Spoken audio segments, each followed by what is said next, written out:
can't forget this intro. I always forget that for some reason they don't play the audio on here.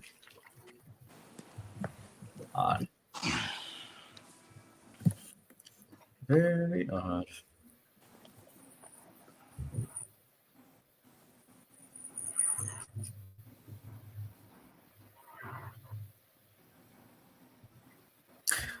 What is going on, everyone? I am once again joined with Sergey of SkynetGen. Be sure to subscribe to his channel, as well as MARV YOLA the First. Be sure to subscribe to his channel, as well as both of these fine gentlemen on Letterboxd if you haven't done so already. But, gentlemen, how have you been today? Well, I've been great. I'm alive, so I'm good to go. Good day at work, Marv? Everything was fine. Good. Sergey, did you enjoy your day off? Yeah, I've been enjoying the last 3 days off. Just been lazy, sticking in the house.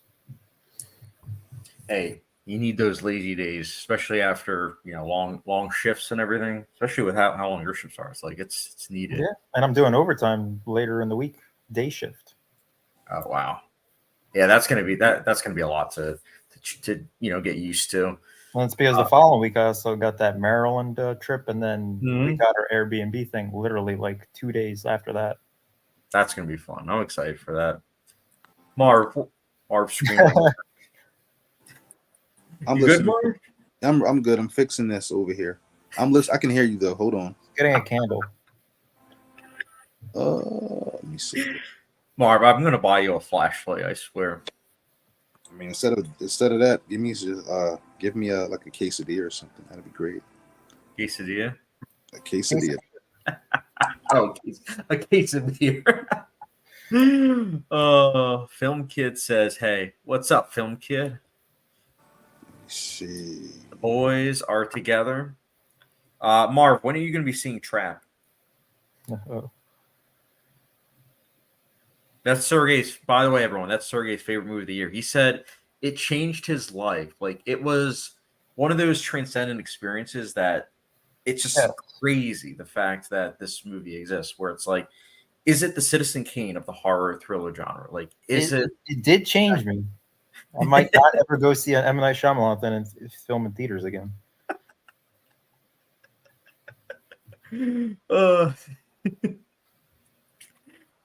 I'll always support our local boy M. Night Shyamalan. I still can't believe Marv met him. So lucky. Too bad he didn't meet his daughter. Why you say that? Oh, she's pretty attractive, I'd say. Oh, well, I mean, I'll say that I met his wife. My mom was so impressed with him because she loved how what's the word, chivalrous he was with his wife, really? She was like admiring them as a couple, because so when I got there, when I was sitting there, I heard his voice, but I couldn't make it out. So you ever hear somebody, you like, I know that voice, and I was like, right? So I look over because I remember I heard screenplay. He's working on the screenplay right now. I'm like, who is that? And like I look, and I'm like, I don't know. And it took me like a couple seconds to like adjust. I was like, oh my god, that's M. Night Shyamalan. And then I'm like, Dad, that's M. Night Shyamalan. He was like, what? I'm like, Dad, The Sixth Sense, The Village, Signs. Do you still, by the way, do you still have that picture like that you guys took? It's on my old Instagram. If you still have that Instagram, that's the only way you can get it. But oh my goodness, really? Yeah, if you're still connected to my old Instagram, if you're still friends with it, you can go in there and look at it, and you can send it back to me so I can have it. I was gonna say, let me, because that's something you want to have, man. Like, I didn't realize. Sure. I don't have it anymore, no. But yeah, so I met. So actually, let me rewind it back. So my dad was like, son, you got to talk to him, and I said, I don't want to be a groupie. I don't want to be a douchebag, mess with somebody. And then I always heard horror stories how like famous people always act like you're like why are you bothering me? I'm out trying to enjoy dinner or whatever. And I was on the film group. Remember I put you in the film group, Chad? Yes, Pixels and Reels. I'm not a part of it anymore, by the way. But Oh, you're not? yeah, I left out. I just felt like I wasn't really like. I'm not gonna say wanted. I just felt like I was a nobody there, so I backed out. But Well, definitely because there were so many people, it definitely was like hard to. I don't want to say stand out, but I get what you're saying because I haven't really contributed that much either. it used to be fun. It used to be very fun. But after a while, I was just like, yeah, I'm out. Sorry, I'm still But looking for. I'm going back because that was like 2018, right? 2019.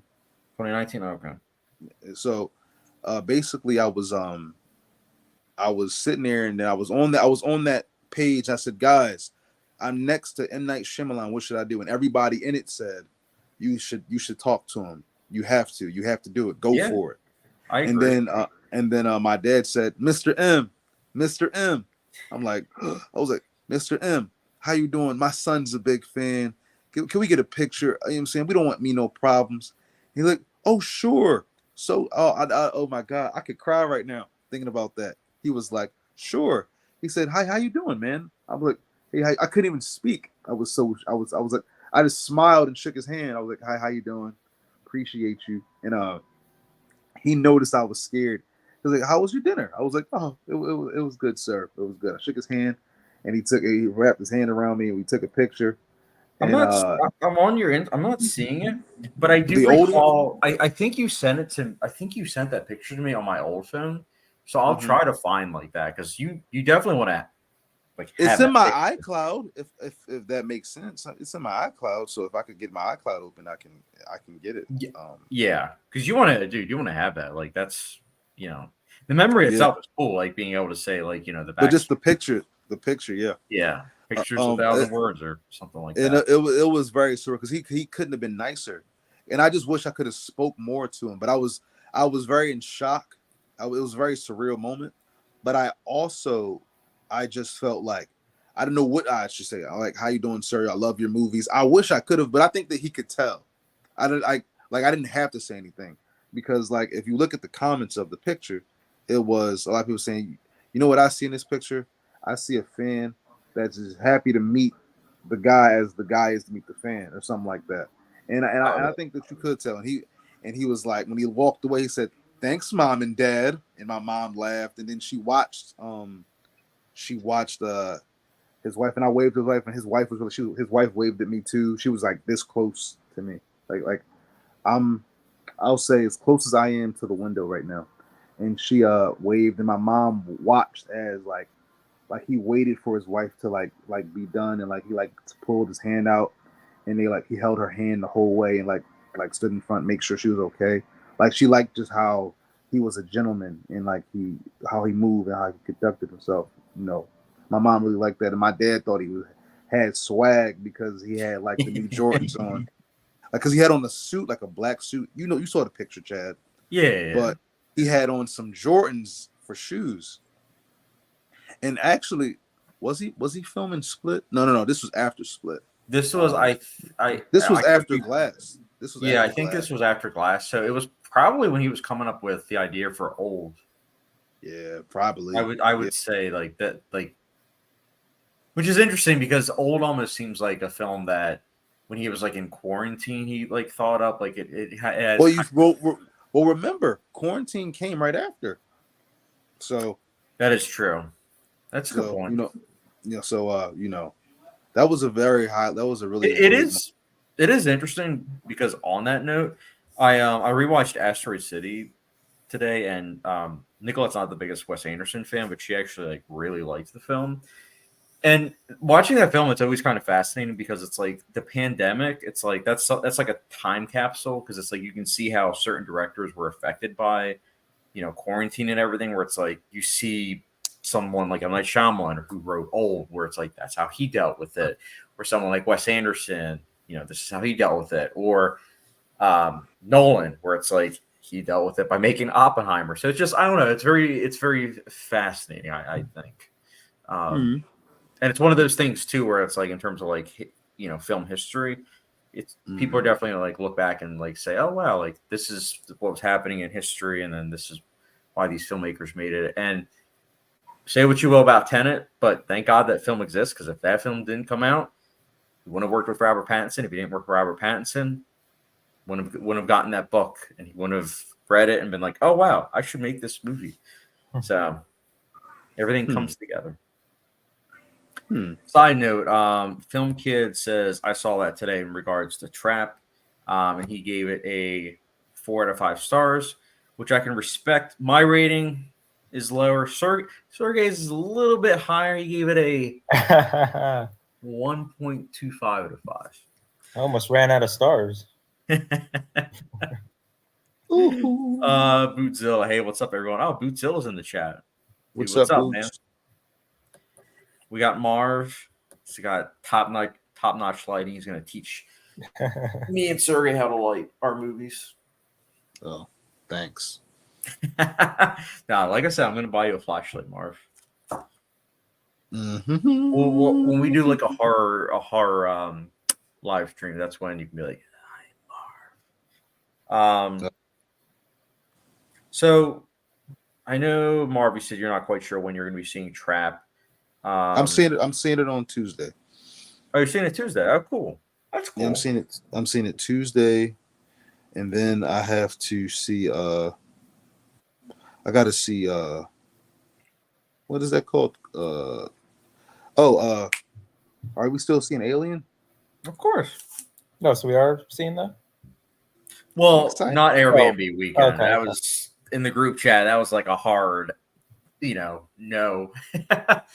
But no, Marv's trying to convince me to spend $100 by seeing it in a dine-in theater. So we might do that. First of all, hold up. I actually have to do this right now because I don't get a chance to do this, Sergey, because it's just me and him talking a lot of the time. But I want to present this to you, okay? This happens all the time, and I'm sick of it, okay? I never told him to pay for anything. I said I would pay for everything. It will be my treat. And he's making it sound like it's expensive for him. I said, I'll take care of it. Don't worry about it. I'll buy your food. I'll buy your ticket. Just relax and enjoy the movie. And he's like,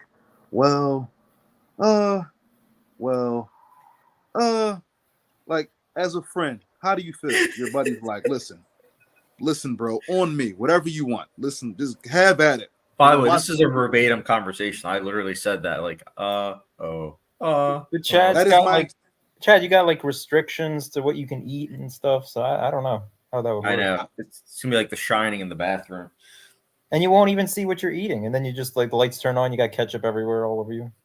Well, he can order outside. I think Marv, my big question is, hands up, what's the popcorn box situation like? Because Cinemark's got something cool, AMC's got something really cool. Mm-hmm. This isn't even AMC, so it's like, what do they have? What kind of? All I'm hearing from you is excuses of why you wouldn't want to do it, and that's my question to Sergey. Where is that coming from? I don't know. It can't because it's expensive. He's not paying for it. So what is he talking about? Worried about your expenses. Yeah. How? Marv, I'm always trying to be a good friend. Even when I was with the Airbnb trip, even with the restaurants that I was looking at, I was like, oh, this place. And I was like, oh, shoot, that's like $50 per person. I was like, not that one. If that's what you want to do, that's what you want to do. Yeah, I don't get it. There's a bunch of other people to consider. That's not at the movie. As the planner, that's like my goal. Where it's like, all right, at the movies is not at the movies. It's just me and you there. And Sergey, if you want to show up, you definitely can. But if I'm paying for it, you got clear runway. Go ahead, get you a non-alcoholic beer. Get you a solid. I don't know what else you like to eat. Probably some oats. Salad without any greens, Chad. Remember that. That's the thing, Sergey. They have all. It's a gourmet menu. No, I will say the restaurants. I haven't put it in the group chat yet, but there's 4 restaurants that I'm looking at. 2 of them are must go to. One of them is Jamaican, and it's like authentic Jamaican food, and it's not that expensive. It's like $15-$20, but they actually have. Let me look. What it's called? They have the national Jamaican food with like what for it's called akia and saltfish, and I looked it up, and it's like it seems really healthy. Of course, the salt's not going to be the healthy part, but it has like everything else. It's all natural ingredients and everything. So I'm like, ooh. So the place sounds cool, and then there's also Peruvian food place. So those are the 2 ones where it's like we've all had an experience before. And then the other two places are kind of like we'll call it the blockbuster food places. Like we have Gordon Ramsay's place, which is like $15-20, and then there's like a tropical kind of place too. No Hooters this time, definitely not. No, Hooters was terrible. That was man. You'd have more fun at Chuck E. Cheese. Now I feel horrible. We only went there because of me. Yeah, but Marv, we were all able to experience it. That's what I'm saying. That's what I like about trying something new, is that everyone experiences it. So it's like, regardless of if you like it or not, it's like it's still gonna be an experience. You know what I'm saying? Like Hooters going for you, that was an experience. Would I do it again? No. It was like the trap of. I'm kidding. I'm kidding. Hold up. Never mind. Oh wait, there's a couple comments. Film Kid says, watching Saturday Night Fever right now. I'm loving it. Many people love that film. It's a classic for a reason. But I hate to say it, Film Kid. I'm not really a fan of the movie. Like, I think historically, I have a lot of issues with it, especially. But that's for another video. But Sergey, you're not a fan of it, right? No, I like the soundtrack, but I could just listen to that and not watch the movie. Yeah. Marv, what about you? You like Saturday Night Fever? I don't know what that is. You don't know what Saturday Night Fever is? I don't. Oh my goodness, Marv! I don't know. You would actually like it. I think you would really like it. I have no clue what it is. I've never even heard of it. It's the movie that made arguably John Travolta, or at least catapulted him in like stardom. I mean, some people say Grease, which I guess historically, I guess that'd be accurate. But Saturday Night Fever, I feel like, cemented him as like, one of the best in regards to like getting audiences in theaters. But yeah. Also, Film Kid says, also, Chad, when would you want to talk about the podcast? And if you want to, can you talk about it here? I mean, we could talk about. I know you were trying to reach out Letterboxd, but anytime I would click on one of your comments, it then disappeared. So I was like, oh, okay. Yeah, I know I'm kind of busy, like the next month or two in regards to podcasts, but yeah, we can talk about it sometime. Also, side note, Marv, still waiting for that script, man. I want that script. It's coming, dude. I want it on my desk in 3 days. Oh, I was told that from my lady friend that we should make an eye for an eye 2. Dude, I'm down. I told her, I said, I don't know. Oh, and she was like, you got to, because now I'm interested. I'm hooked now. I want to see what happens next. I'm not gonna lie, Marv. Like, I think your idea combined with like mine, like I love, because I remember your idea was like, I want like the last shot to be like in the back seat of like the trunk, and I was like, oh, I know what he's going for. I was like, I like that idea. But then I was the one that right before then added like the scene of like, the birds like flying away, because like, usually that symbolizes like, death. But I do love that. Like, I do watch Eye for an Eye like every now and then. I'm like, I do like it. So I'm saying you should try to continue doing horror thriller. Like, I think it's suitable for you. I mean, and plus it's a genre that you're fascinated by. So it's like, why not continue down that endeavor? I mean, you're not wrong. You're not wrong at all. Chad, you're free the first week of September for my short film? That's Labor Day weekend? Or second week, maybe? No, that Labor Day weekend is the last week of August. Well, actually, no, I think it's August 31st, the 1st and the 2nd, I believe. So I guess, so the 1st and 2nd, I guess, is technically the first week, but the second week I should be down. I should be free, as far as I know. Yeah, I'll hit up Dennis, see how he's doing. Might have to do reshoots. We'll see. Yeah. We should film the exact week that we filmed September of last year. They'll be like at the same hotel too. Aren't you guys the same? Yep, reshoots.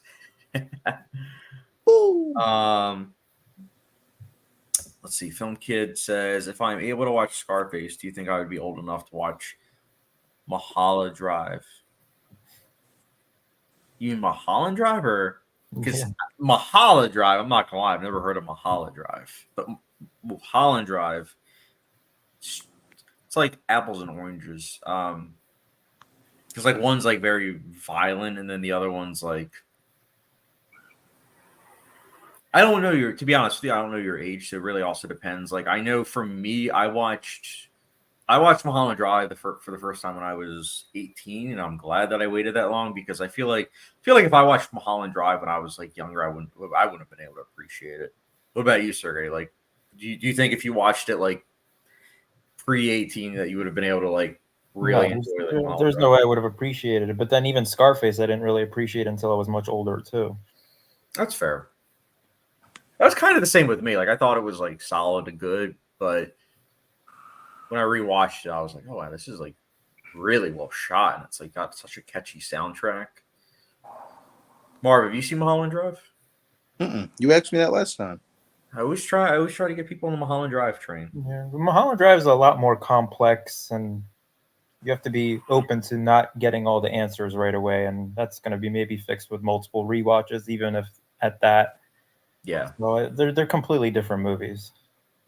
And also the thing with Mulholland Drive is that I feel like the older you get, the more experience you have with different films, and then the more experience you have with different films, you're then able to implement that onto like the film that you're watching. It's like, oh wow, like I see what they're going for. Because if I watched it pre-18, I don't think I would have understood the idea of dream logic in films. I would have just been like, what's this? I would have been kind of like dismissive. But I will say that I think that Mulholland Drive, in terms of David Lynch's like more art house films, I feel like it's the most accessible. But I would personally start with what I started with, which was Elephant Man. I think that's a pretty good start for Lynch because it's weird, but it's not like weird. Like I watched Elephant Man for the first time with my mom, ironically. She's like, "This movie's so sad." I was like, "Yeah, it is." But I was like, "It's intended to be." Film Kid. I'm 12, but I watched stuff like Scarface and loved it. Yeah, I would wait. If you're 12, I would definitely wait to watch Mulholland Drive. Yeah, I would. If I'm 12, I would stay very clear from that. Oh, this is a mistake. I started with Racer, and that movie freaked me out, but I'm debating on rewatching it now and knowing what to expect. Eraser. Watching that pre-18, Eraserhead with Arnold Schwarzenegger. No. Oh my God, that one you could watch. That's sorry. Imagine Arnold Schwarzenegger in that role. That would have been something. No. It's with Jack Nance, I think his name is. It's basically about a person that becomes a dad, and it's like the baby is like an alien-esque baby, but it's really just a representation of like fatherhood and how difficult it is, and like how it changes you as a person, but then the baby itself can also change with you, and that you have like an odd bond. It's very experimental. It is not a MARV YOLA movie, that's for sure. It is not. It's not for many people. But yeah, as a 12-year-old, I would say I usually try not to steer people away from certain genres, but like watching a film as a 12, 13-year-old, I would not watch like art house films that are really surreal like that, because it's just, I don't know. I mean, when I was 18, I watched Little Children. I watched Little Children at 13. Watched Little Children, Marv? What do you mean? What are you implying here? I hate you. For the record, guys, Marv's talking about the movie. But I always mess with Marv with that. I watched Little Children when I was 13. So see, I give you props, Marv, for just saying it, because I always say Little Children the movie. I mean, never mind. Wait, how old were you, Marv, when you watched Little Children the movie? 13. And you understood it and you liked it? That's how I knew it was one of my favorite movies. I watched it and I loved it. I've watched it plenty of times. So many. I actually watched it more back then. I used to watch it like every week. How many movies did you watch every week? 25th Hour was one of them. 25th Hour. I don't watch them much now these days, but back in the day, like all throughout my teenage years and like my early 20s, I watched them all the time. I watched 25th Hour plenty of times. I know it front to back. Little Children, I know front to back. Children of Men, I saw when I was. That's a great film. No, I sorry, saw. have you seen Children of Men? Yeah. I saw that when I was 14, and I used to watch that like every couple days. Like I put people onto that movie. I was obsessed with the long take cinematography. I really love like the bleak world building that they did to London. Yes. I was like, this is so realistic. I love it. I really love that movie. I remember I used to watch it on. We used to have video on demand. I used to watch it on there. And then when I turned 18, I just walked to the FYE in Cotman, and I like bought all of my favorite movies on DVD for the first time, like 25th Hour, Children of Men, 13. Did you upgrade the Blu-ray for Children of Men? Because I will say the Blu-ray is pretty good. I have never. I have it on DVD still. It's in the closet actually. Did you? Did you like Children of Men? It's been a while, but I did remember liking the concept of it and the world building. I think now, because it's probably been what 5+ years. Yeah. Yeah, I would rewatch it. It's like knowing as much about filmmaking as you do now. I think you would appreciate it because the long takes are just like they are insane, and it's funny. The most famous long take in it involves like a car, but. Back me up here, Marv. I would argue that the war scene at the end, that one's more impressive because it's more chaotic and somehow it's more concise, like with what's going on. I love all of it, man. I think no. Don't get me wrong. I'm not saying like that. I don't like the long take. No. The end is impressive. But I actually think when they were trying to give her to a room so that she can give birth to the baby, that was awesome. That was a great scene. Because I don't remember offhand, but I think they said something about that took like I could be wrong, but I think they said that took 3 weeks to shoot that. So when I heard that on the special features, I was like, yo, it takes a lot of work to do this stuff. Like that's just when I was a kid. I'm like, I was inspired by it. Like I used to go to the store and I would like I think I don't know if it was Del Toro or somebody who said like, I'm the film fan who goes to the store and buy the DVDs, movies I don't even like, just because I want to know how people are making these movies. And I remember I was watching Children of Men behind the scenes, and like just pouring into it all. And I remember I think the baby was CGI. They decided they wanted to do long takes because they were really impressed by like the Nolan movement of trying to make things really real and gritty. This is when Nolan was trying to take over Hollywood. His effect was taking over, and they were talking about keeping it real and gritty. They wanted to make it all like feel dirty. That's why London looks so dirty. That's why they said we want to have a future, but it's a future that doesn't look clean. They wanted it to be like trash. Like that's not the only one. There was a couple movies like that. Like I believe you ever heard of Harry Brown? Yeah, that's the one with Michael Caine, right? Yeah, I remember they talked about that too. Like this was a very specific time in movie watching, I guess. And I miss that. Did you? Fun fact: did you know the war scene at the end that like there was something that happened, like the fake blood got on like the camera, so Coron was trying to like yell cut, but he couldn't because there was explosions going off. And so the scene continued on, and like he watched the take, and it was like, besides the blood accidentally hitting the camera, like this looks, or the fake blood. Let me emphasize that. It was a really good take, so they ended up using it. But it's like, wow, like it's something that a little moment like that wouldn't have happened if not for explosions going off, because he would have yelled cut, and then they would have probably done another take, and there would have been fake blood that hit the camera. So, yeah, I caught on as someone that I've really grown to respect.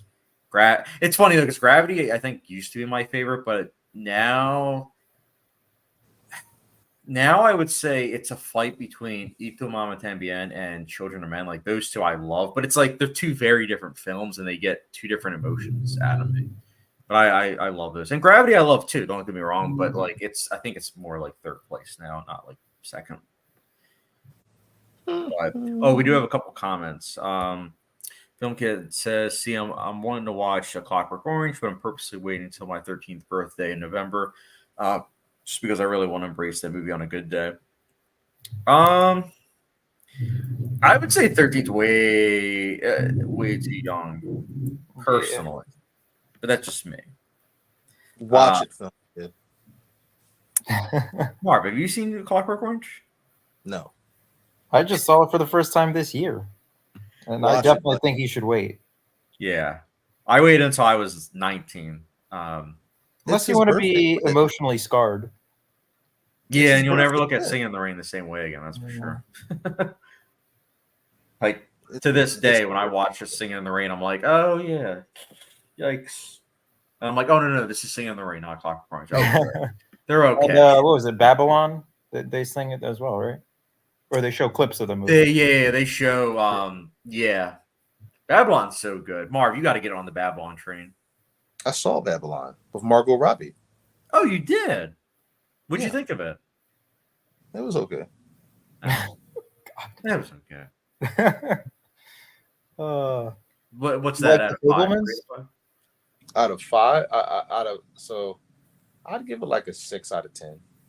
Okay, so 3 out of 5. That's not bad. More like 2.5 out of 5. My gosh. Mark, that movie is that's a movie that, mark my words, 10 years from now, it's going to be a cult classic. It probably will. I like the idea, but I think Margot has done better.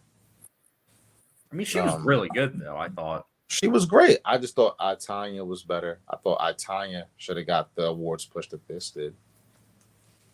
I mean, I enjoyed I, Tonya, but I haven't thought about it since, when did that come out? 2017? I saw it with John in theaters, and I haven't seen it since. Like, I enjoyed it, though.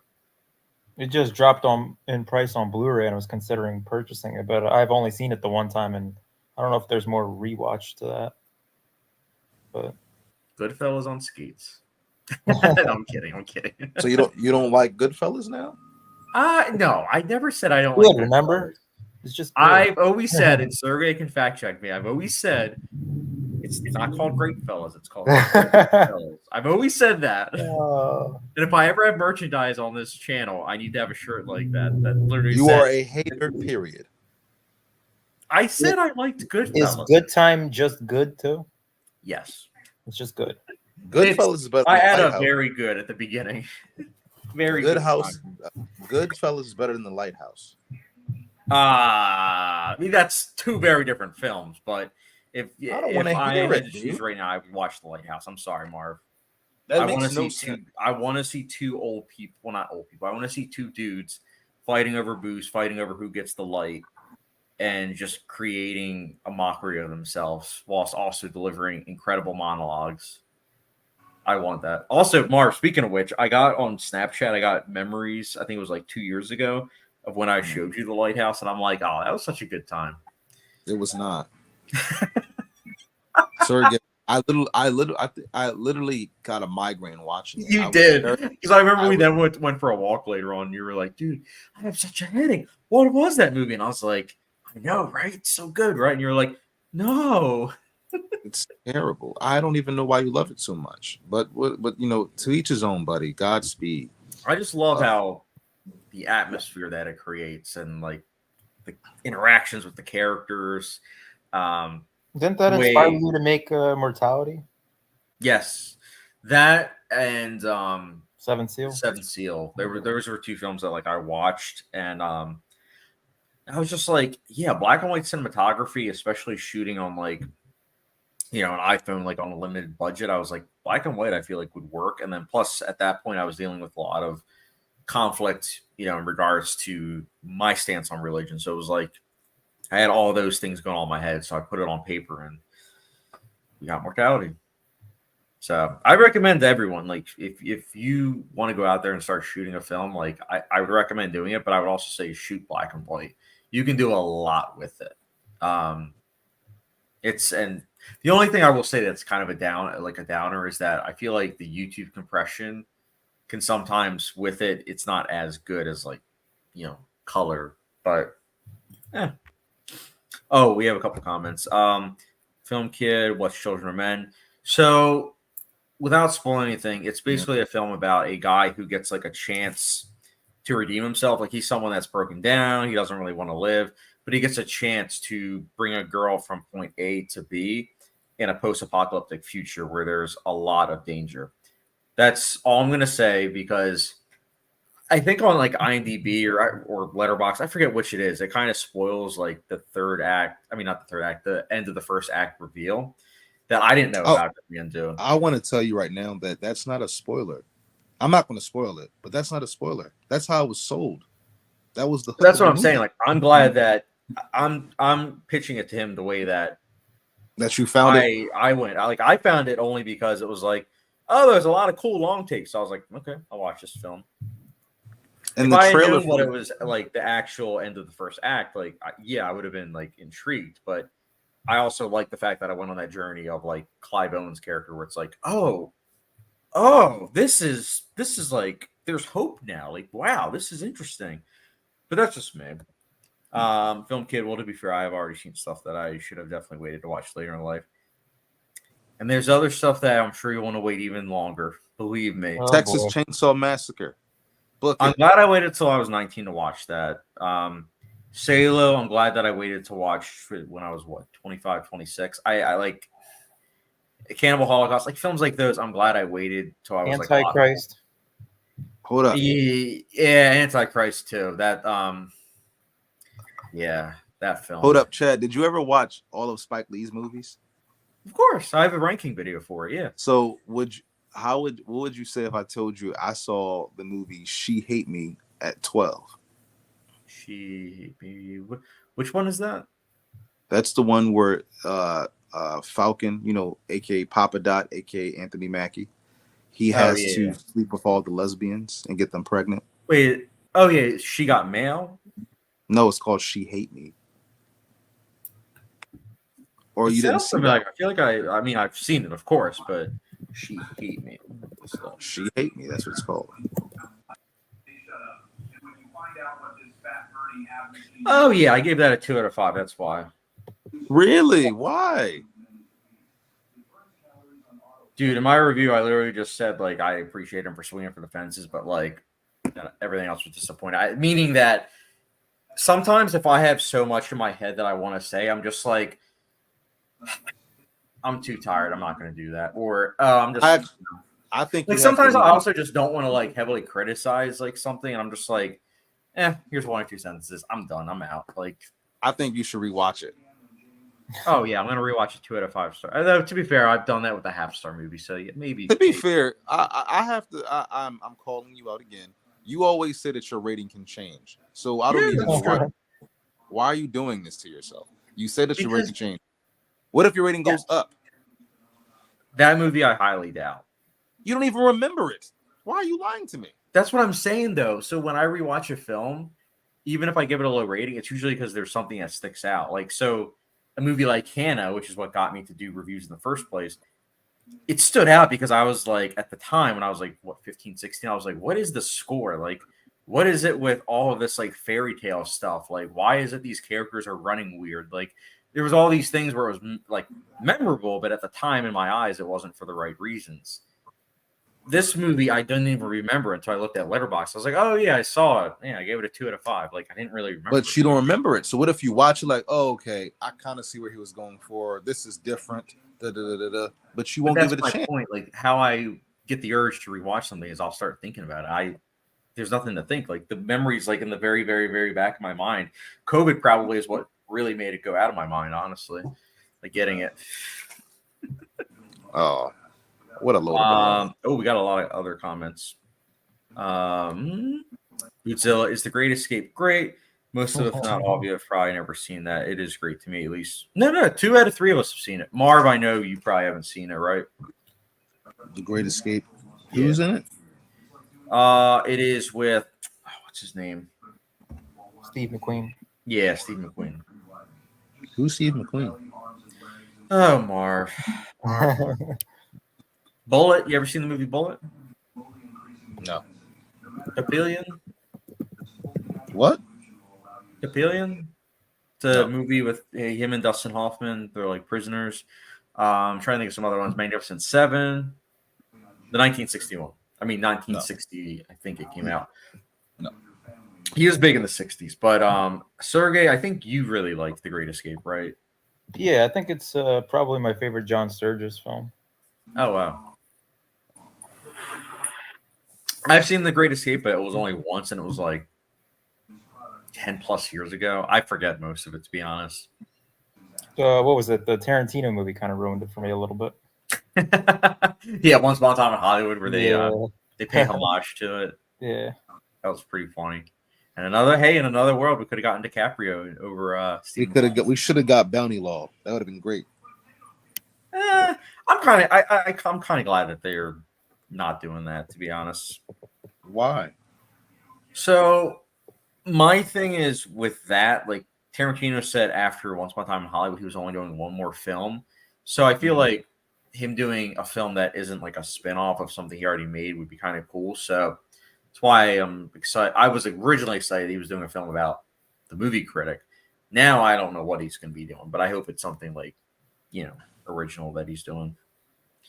Bootzilla at Film Kid. Most kids your age don't even watch movies, so you do you and don't ever stop. That's a fair comment because there are like some kids like I don't want to sound like a boomer, but there are some kids where it's like they just watch like TikTok or they do watch like TV shows with like an outstanding amount of dialogue, so that way they can be on their phone while watching it. So I get that. That's a good perspective. The only movies that they watch are horror movies. That's all they watch. Or superhero movies. I don't even think they do anymore, to be honest with you. If I'm being completely honest. I think little kids do, but I think if the superhero's not well known, they don't care. Like if it's not like Batman or like Spider-Man, they don't care. Like the Flash, I didn't see no kids, no I guess you could say teenagers in that theater. It was like some little kids and mostly adults. I literally think that age group is like checked out. Literally, they play Fortnite all day.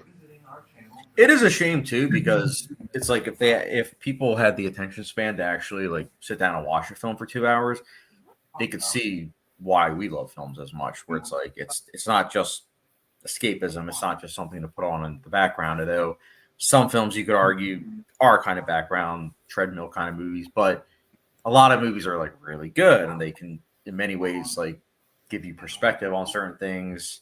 I think that they gotta find them in their own way. I mean, everybody usually. Hopefully they do. I mean, you do hear a lot of people like I remember every now and then in high school. I remember I would hear some people say like, "Yeah, I just don't watch movies because I have like ADHD or That's the thing. I don't know what's going on, but that's actually happening a lot these days. The ADHD thing, like they don't have the like I even asked somebody once. I said, "You don't watch movies?" Like they watch like reality TV, but they didn't watch movies. And I said, "Why?" And they said, "I don't have time for that." And I was like, "What do I always say? You make time for the things you care about. If you care about reality TV over movies, that's your own prerogative." But I guess because I watch them watch reality TV for hours. I'm like, you could have watched the movie in there. Like they watch the movie every now and then, but it had to be something that like they had to look for a while. Hey, but we all know someone who can't make it 12 minutes into a movie. Yeah. Yes, we do. We're not going to give them a shout out.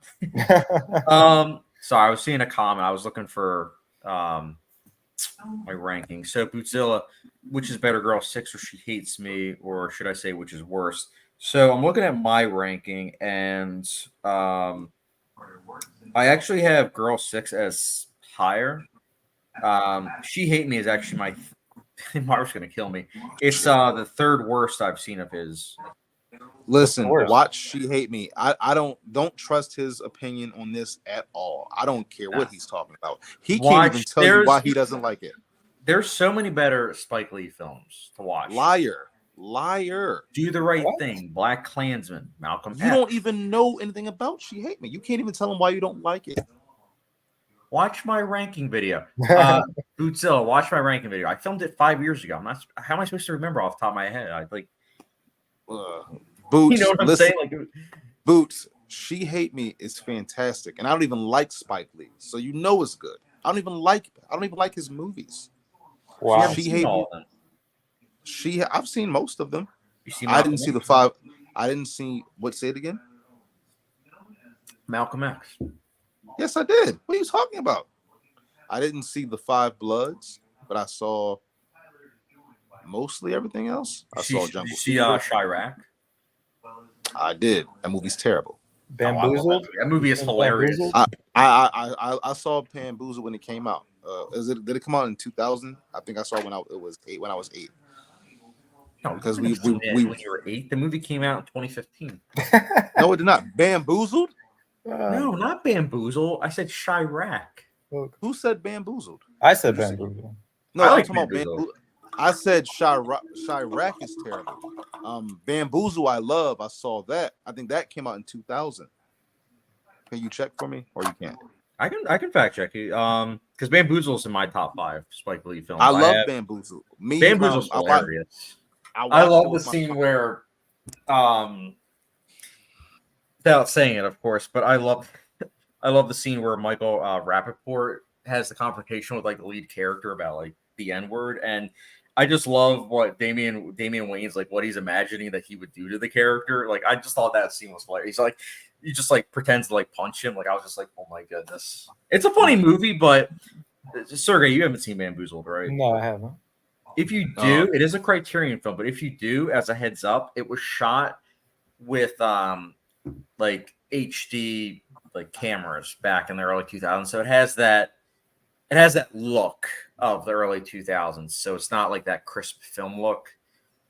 But I watched it with my mom, dad, and my aunt, and we were laughing all night. It was excellent. We laughed all night. Like I think my aunt roasted it. It's the same aunt that I told you about that watched Prometheus when she roasted the movie, the entire movie. Oh yeah, we actually saw that at a movie tavern. So just so you know. Oh great! So full circle, we're gonna have a Prometheus situation. It is full circle, isn't it? It is. It literally is.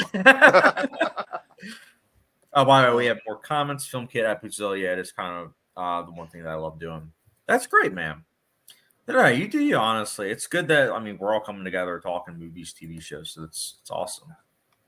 I have 5 movies on Criterion. It's 12 Angry Men, The Breakfast Club, Punch Drunk Love, Raging Bull, Thin Red Line. All really good choices. I'm a fan of all of them. I think my ranking would be 12 Angry Men, Punch Drunk Love, Raging. No, actually, backwards. Thin Red Line, 12 Angry Men, Raging Bull, Punch Drunk Love. Oh no. Punch Drunk Love, then Raging Bull, then Breakfast Club. I need to rewatch Breakfast Club though. It's been a decade. Mine would be Raging Bull, Breakfast Club, 12 Angry Men, then Red Line, and then Punch Drunk Love. Yeah, your favorite film. No. Your favorite score ever. Oh God. Now I do that. That's actually Punch Drunk Love. That's actually probably my favorite romance. I love that film. I actually watched it Valentine's Day. Like I love that shut up scene. Like that's so fun. Now, are you threatening me? Yes. That wasn't good. And he has a Forrest Gump moment where he just has the phone and he like runs across states and he just still has it. Film Kid, I don't have any social media besides this. Letterboxd, man. Letterboxd is the way to go. Bootzilla, 12 Angry is one of my top 5 favorite films of all time. Absolute masterpiece. Yeah, I agree. It is a fantastic masterpiece. Marv, you've seen it, right, or no? No, I never saw Twitter. So great pairing with Anatomy of a Murderer. Yes, I agree. That would be a great doubleheader. Marv, yeah, you have to watch Full Measure, man. It's funny too because I feel like that film's aged like better with time. Like it's a film that it came out in the 50s, but it feels like way ahead of its time, like thematically, and the characters are just so well developed. Like it's a great film. It really is. Ace Paulette. Ace Paulette says, "What's up, man?" Ace, What's up? if you've reached out to me on TikTok at all, just know that I have the app for that and Twitter disabled right now because I think it was Monday or Tuesday. It was announced that House of the Dragon got leaked, like the finale got leaked on social media, which mainly was Twitter and TikTok. So I was like, oh no, I was like, I'm not having that happen. So I have those two apps disabled for that very reason. But I'll have both apps back. What is it? Tomorrow night? Yeah, tomorrow night after 10 o'clock. I'll get them back. But let me know if you finished Mr. Robot because I know you started season 4. I think the last time we spoke, you were in the middle of season 4. So I'm assuming you're probably done. By the way, Chad, What's up? I finished watching the first season of Mr. Robot. Oh, you started watching it. Yeah, I'm really And liking what'd you it actually think? quite a bit. Dude, right? Yeah, I didn't even watch House of Dragon. I just kept binge watching that. So I'm now 4 episodes behind on House of Dragon. You can Did skip to it. without spoiling anything for some of the audiences that haven't seen Mr. Robot, did you see like Oh, I call it the double whole- whammy twist of like Yeah, I think I saw that like the father thing, right? yeah, with it with I being think vague. that just so- was like episode 6 is where I caught on to that. Because he's It's sitting funny on though the because I think staircase. that was handled much better than like The Boys. Hmm. Because The Boys does something like similar. But Definitely an interesting show because of the like unreliable narrating, if I can say that. and the dialogue, I mean not the dialogue, the narration, like it's a good example of how narration can be used effectively. Because I think the dialogue, I mean not the dialogue, the narration just adds so much to the character of Elliot. I will say, did you start season 2 yet? No. So season 2, I wasn't a fan of the first time I saw it, but after watching season 3 and 4, I then rewatched season 2 and I realized that it's incredible. Like it is actually outstanding, and it does so much heavy lifting for season 3 and 4 because this creator had everything pre-planned. So if you're not the biggest fan of season 2, like if you're watching, you're like, where's this going? Just know that it does have an end goal, and that season 3 you'll be on the edge of your seat for several episodes. Like I think you'll love the show. Like continuously. It's just I don't know, it's a show that keeps on giving. Like I already want to rewatch it. I love the homage and what is it? I think it's the last episode to Network. Yes. You'll also see I think well when you start season 2, episode 1, like you'll see or here I should say the homage to the Parallax View. Okay. And what is Pulp Fiction? I've never heard of it.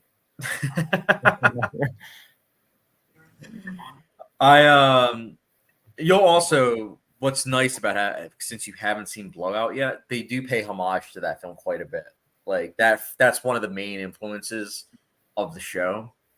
That Fight Club, Back to the Future, like stuff like that. But yeah, like that is how you do suspense. That's how you do thriller, that show. Like it's so good.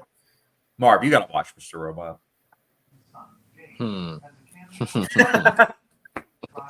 It's only 4 seasons. It's 4 seasons. I think you would really like it, man.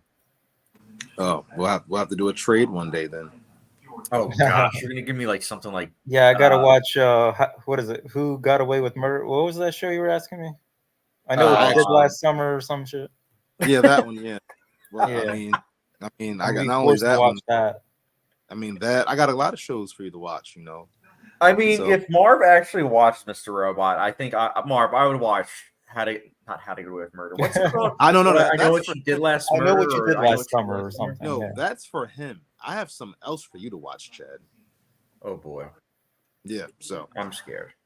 it's nothing to be scared of. You got to have open mind. That's what you always tell me. Says the guy that hasn't seen Breaking Bad. Oh gosh. I've seen Breaking We're Bad. still I on just that, haven't- Marv. Ah. Marv, we're still on that. I'm sorry, buddy. First of all, I've seen it. I just haven't watched the whole show.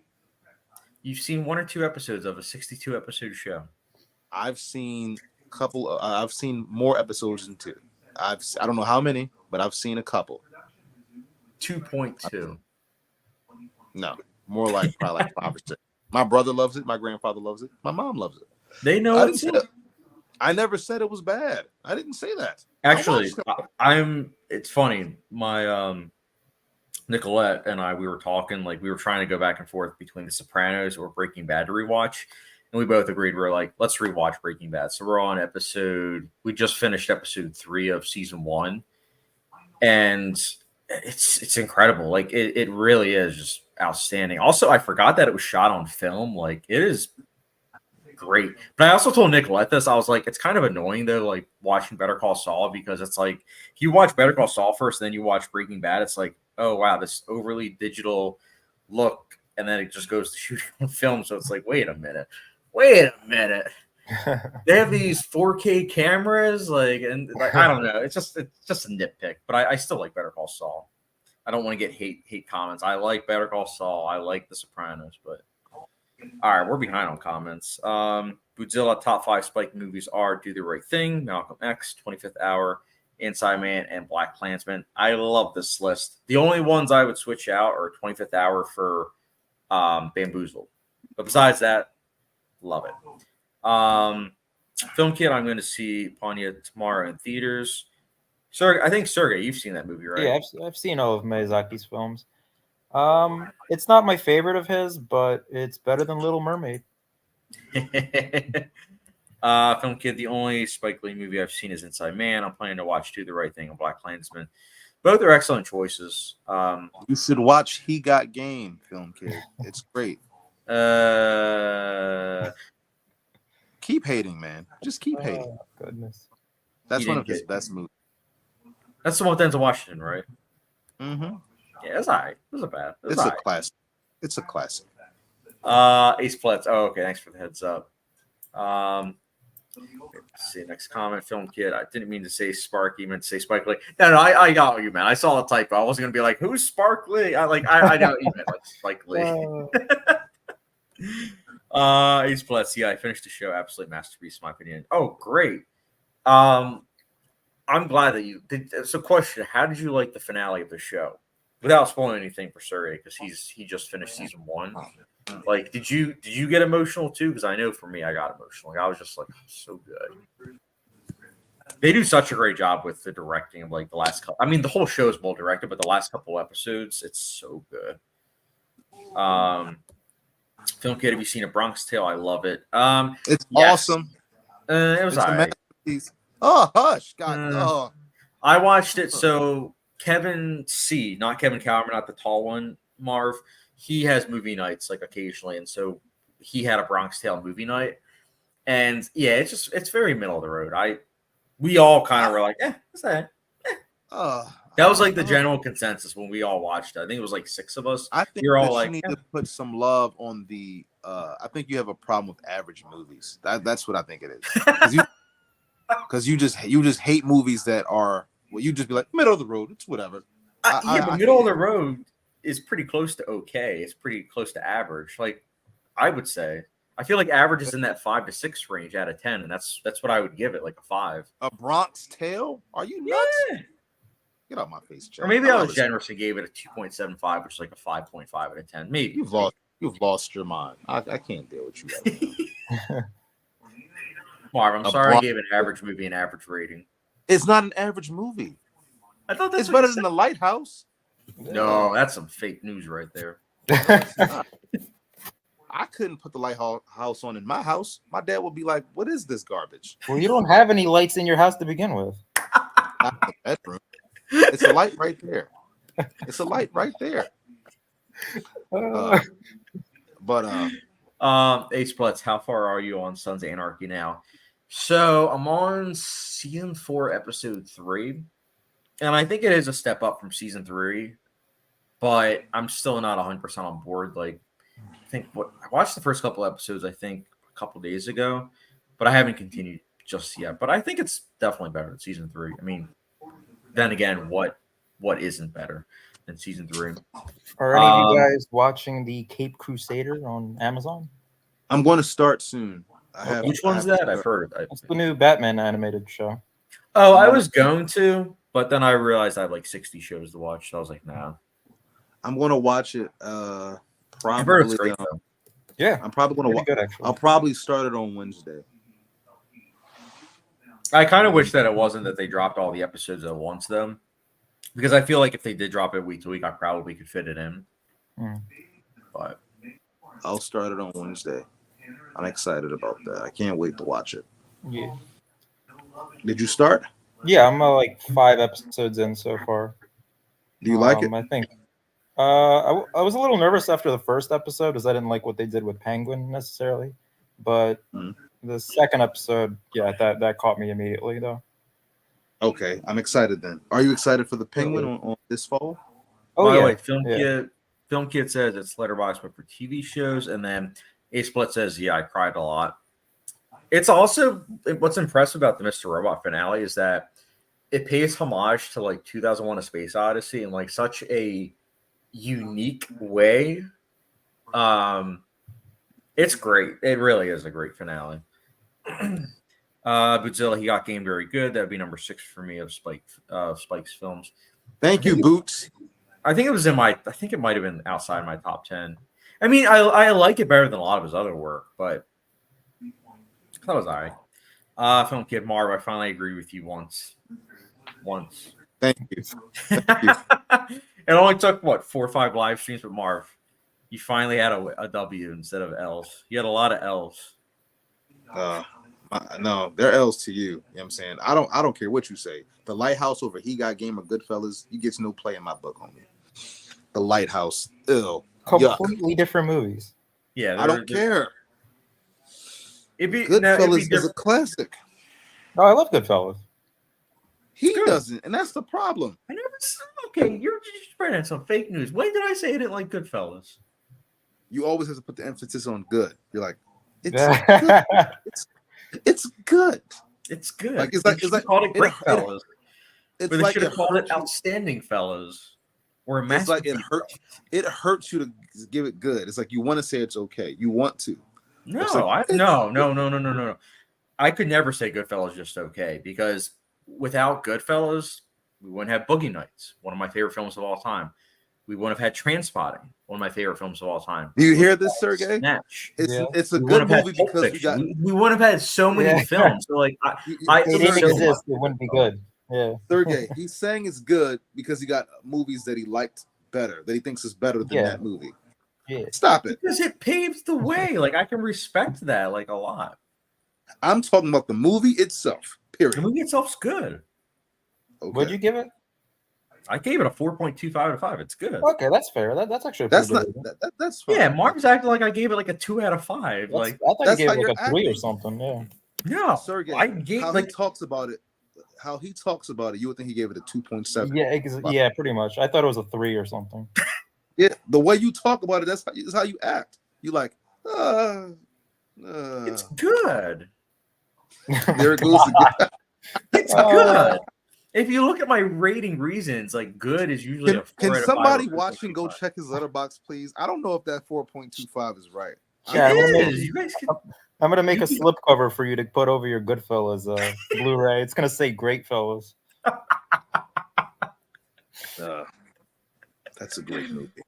No, honestly, I have Goodfellas. Like I have the triple pack with Scorsese's other 2 films, like The Aviator and The Departed. And I'm going to get a lot of hate for saying this, but I prefer those 2 more so than Goodfellas.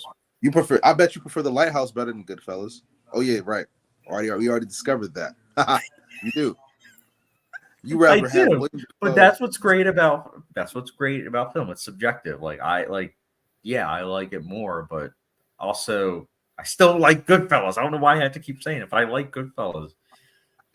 I want you to watch it over and over again. I'll watch it once every week. I'll watch it once every day. Let's go, Ace. Let's go, Ace. Ace. I know Marv's gonna be happy, but I've started watching The Sopranos next. Gabagool. Oh, gosh, I almost forgot about that. You'll listen. You'll love it, Ace. You're ready for a lot of gabagool, a lot of going to therapy and then hating your therapist because you're in therapy. Marv, I got to bust your balls. I'm sorry. You hate everything that's great. You probably hate The Wire too. You hate The Wire? No, when did I? No, I like The Wire. So The Wire and The Sopranos are in those two areas of like Goodfellas where it's like I think it's really good. I respect it a lot, but I don't love it. I respect it a lot, and that's fine. What is it with everyone who loves The Sopranos loves The Wire?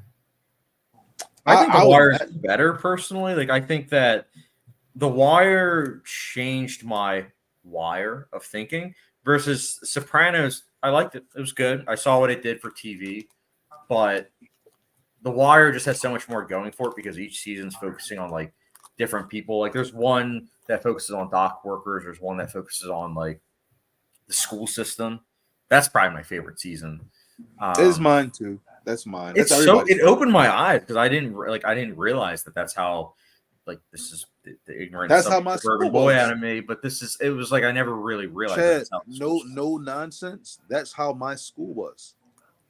Yeah, so it really again opened my mind. Yeah. Look at this! Look at this. Bootzilla watched The Lighthouse once. And that was enough for me. So Bootzilla's in the same camp as you, Marv. Boots. That movie You're fond to be lobster. It's god awful. It's terrible. But Ace Paletz is throwing some honesty. I think Goodfellas is good, but overrated. Godfather is way better in my opinion. Look what he's comparing it to. So that's a cheat. You're cheating, Ace. You're cheating, but it's okay. Marv, do you remember when you said The Godfather's editing wasn't good? And I almost had an aneurysm outside of the theater. I didn't say it was terrible. I said it was choppy, and I stand by it. No, you said it was terrible. I almost had an aneurysm. I was like, bro, we literally watched this in film classes to know what good editing is. Hey, I stand. It's like if we watch Goodfellas and I was like, oh, the narration is terrible. It's like, no, the narration is one of the best in cinema. There you go. What did you just got finished saying? You just said film is subjective, right? You just said that. Yes. All right then. So I don't want to hear it. That's like, but that's like entertainment value when it comes to like. No, stop it! I hate your. When excuses. it comes to teaching films, there are certain ones where it's like, yeah, show that in class. Hold up, I'll listen. It's like if you want to showcase great narration, show Goodfellas, show Trainspotting, show Sunset Boulevard, American Beauty. Sergey, I'm gonna ask you because he's biased and I'm tired of it. Sabourin. Oh gosh. I'm going to shake your head. Okay. He just said film is subjective, right? I didn't say this movie was bad at all. It's The Godfather. We all know what The Godfather means to film. I just think the editing is a bit choppy, right? He just said it's all subjective. So am I wrong or is he right? No. You're allowed to say that. Yeah. And then he gave just have to deal with it. And then he gave Godfather a 1 out of 5. Did he? I never gave it a 1 out of 5. He's lying. He's lying. He's absolutely lying. I never said that. I hate you. You said Godfather changed cinema for the worse. And you were like, oh man, it was directed by Francis Ford Coppola. That's no. I still don't rock with that guy, but he did a good job. I'm not knocking that. I thought the story was great. The story was fine. My problem was the editing was choppy. That's it. The story was great. It was like watching the first original gangster movie, even though it's not, but that's what it felt like watching it in the theater with you.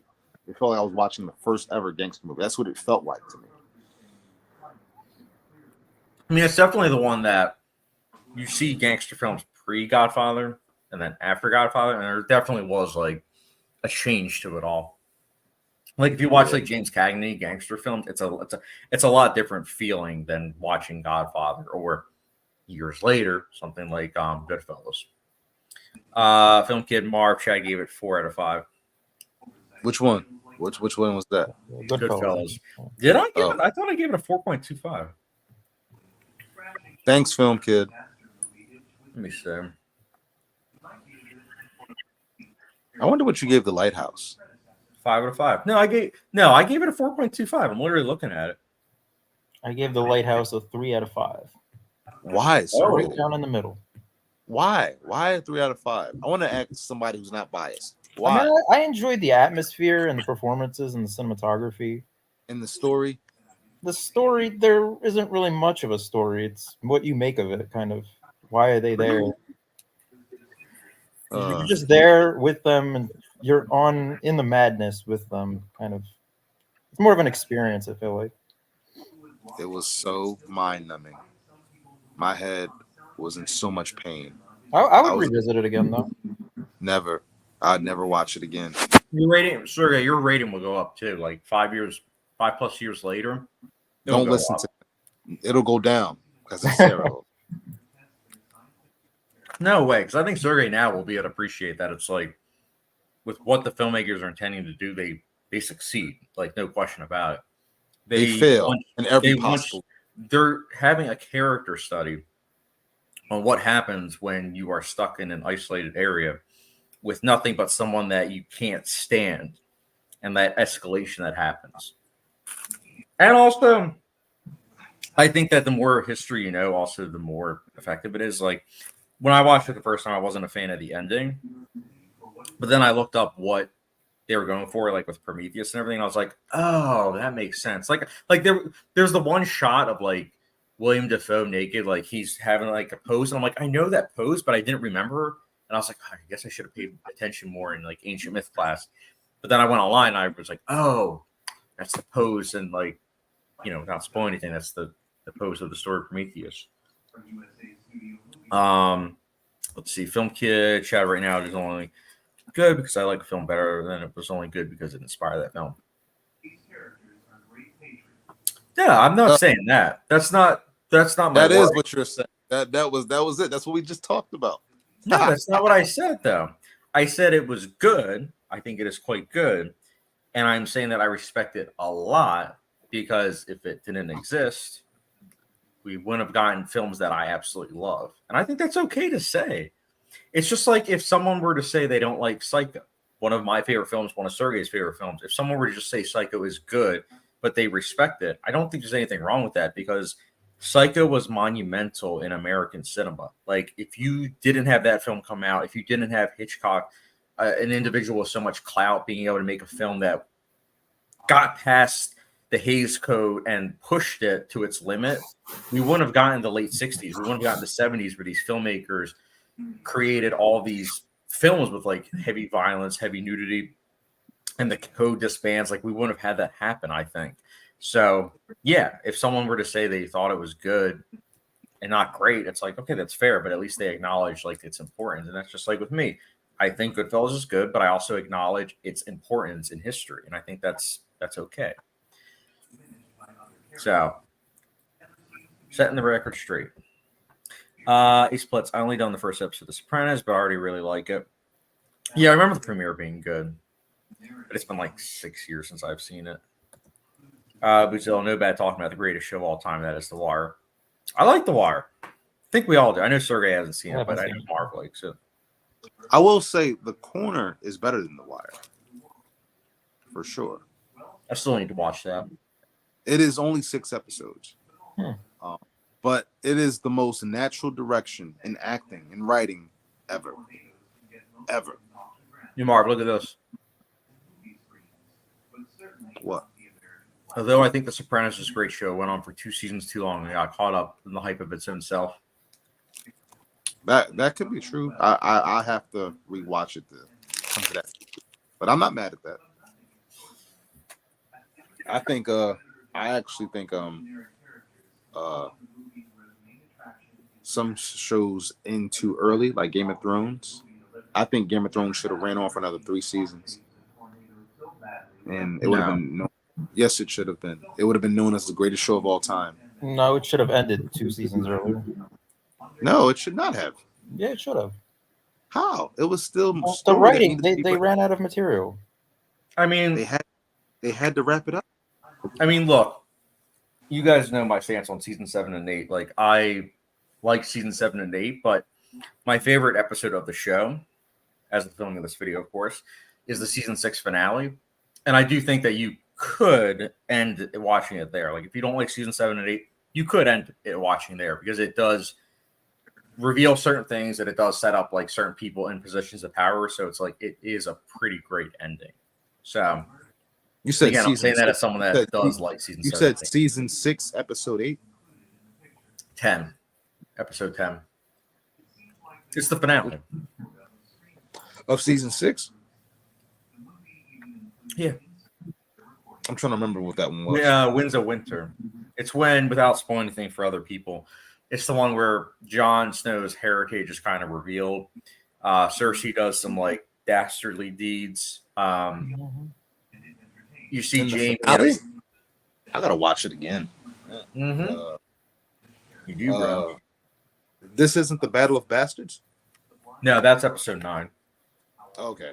Yeah, I gotta remember what episode 10 is. I gotta watch it again.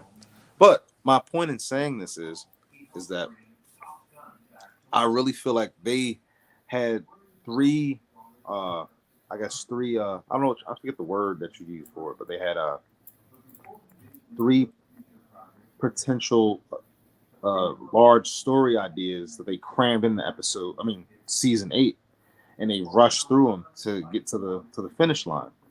And I was just like, why would you do that? Like, you could have, like, I don't know if they had money and they was like, oh, we're done with this, we're out, or whatever happened. Well, the creators, not to cut you off, but the creators, they wanted to like end it like sooner. The HBO themselves, no, they wanted it to continue. So why didn't they just let somebody else do it? I don't like that.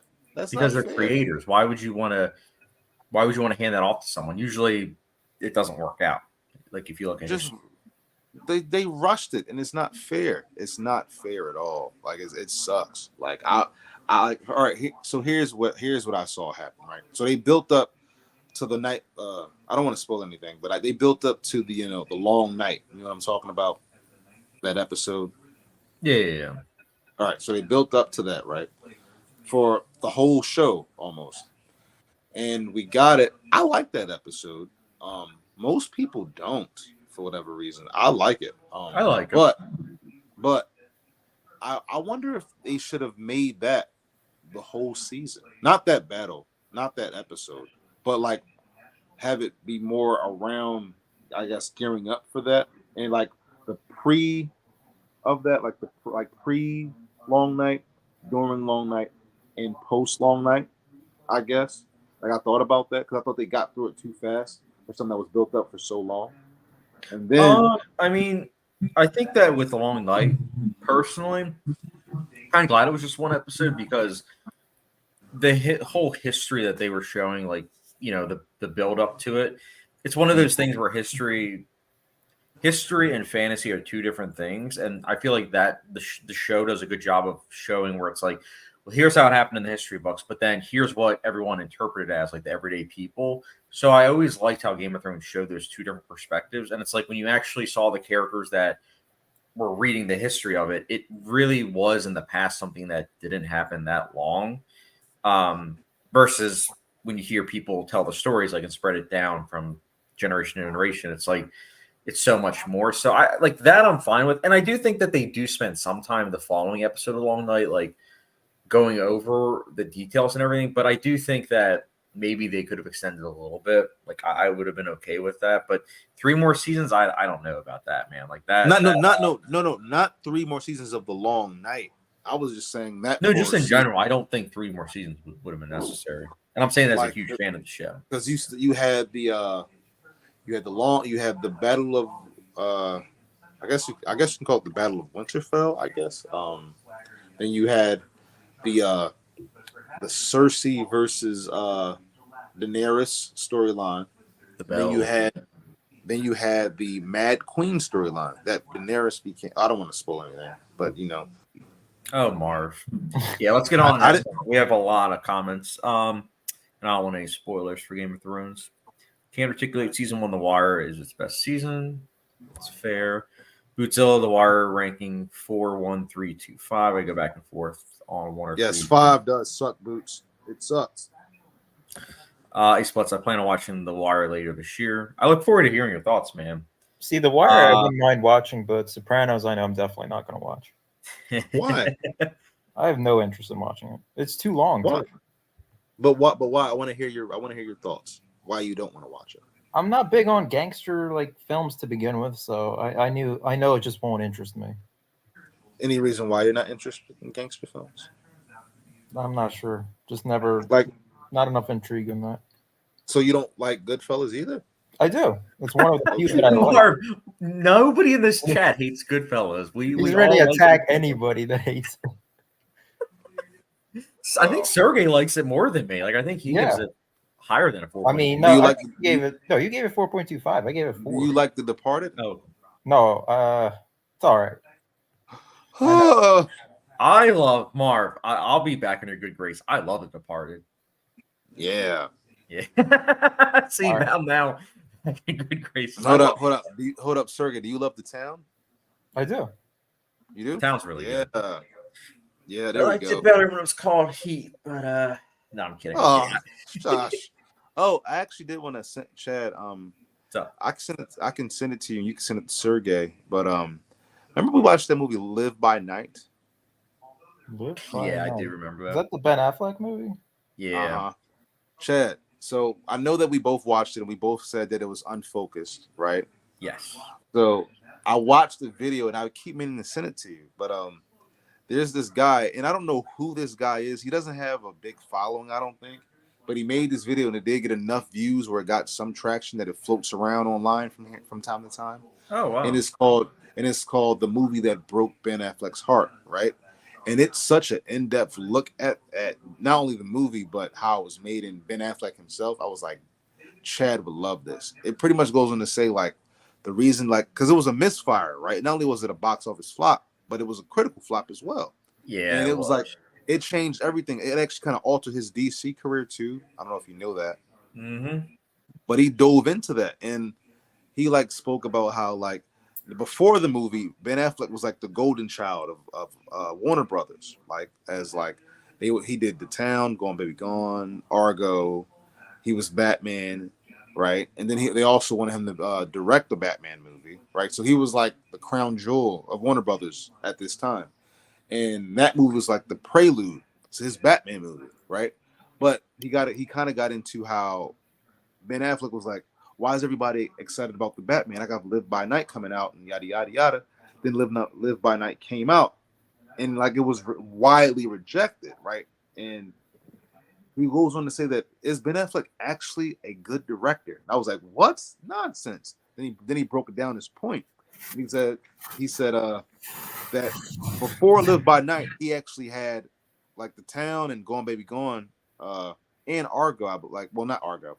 Those two movies are based on books, and they were written. He wrote them, but he wrote them with somebody else. So he was like, is he being carried, right?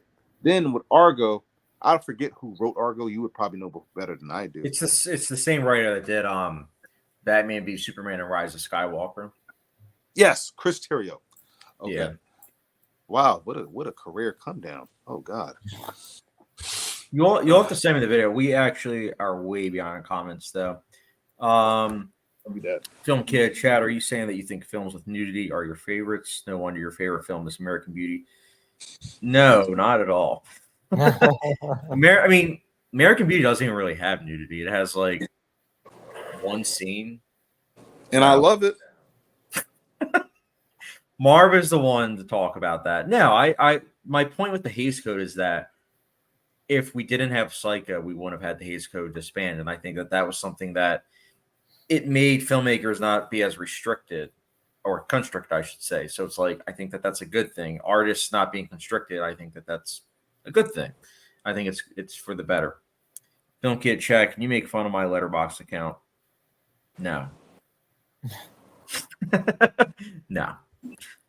Can't articulate. If you watch The Wire, you have to watch The Corner. PS, it's better.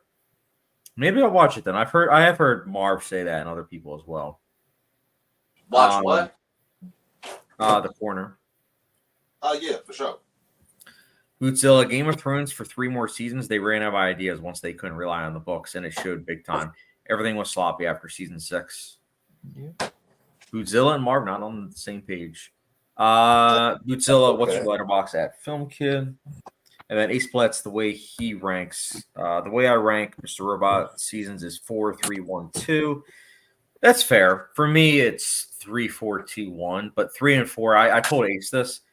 3 and 4 are almost interchangeable. Like they are so close to each other. Like they are masterful.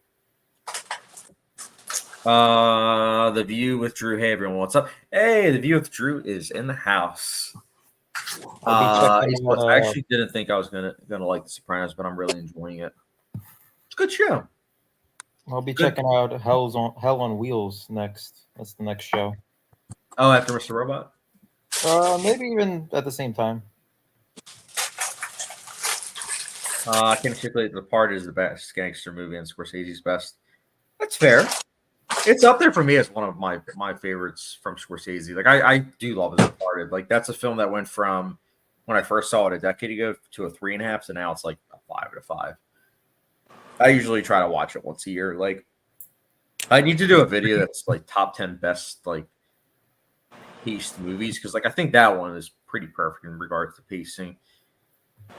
I would be curious to hear your thoughts though, Sergey, in regards to the original Departed, which is Infernal Affairs, which is also on Criterion.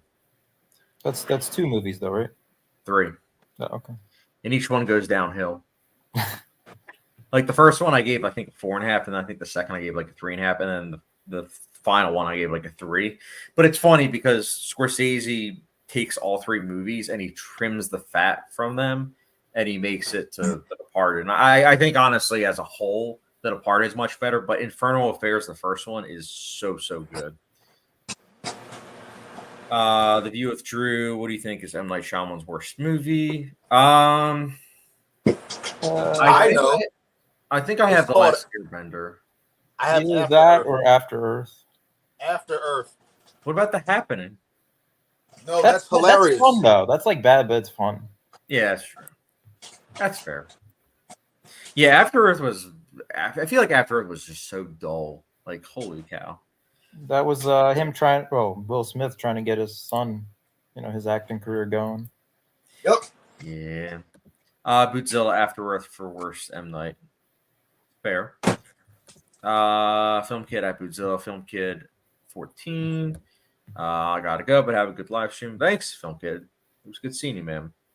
Let me see. I liked The Corner, but no one knows it better than The Wire. I love this. Thanks, Film Kid. I'll follow you. Ace Plutz. I love every Mr. Robot season, though. I feel like it would be better on rewatch knowing what we know of the finale. Agreed. Again, that's a show that rewatchability value was like very high because you learn so much over the course of the show. And I've told Ace this. I love how the first episode of the series is recontextualized by the end of the show. And I think that's amazing. Really, really amazing. It's like very well thought out. Like I remember I was showing my wife Mr. Robot, and it was like the first time after I had seen the season 4 finale, and I was like, oh, wow. So this was like from the very beginning. I was like, wow. Bootzilla at Film Kid, one of your top 4 favorites on Letterboxd is one of mine, Shawshank. It's a great film. I do love Shawshank. For the longest time, that was my favorite film of all time. It is a really good film. Marv, what are you doing? Eating popcorn. I'm hungry. Not soda? No soda. Nah, that's good.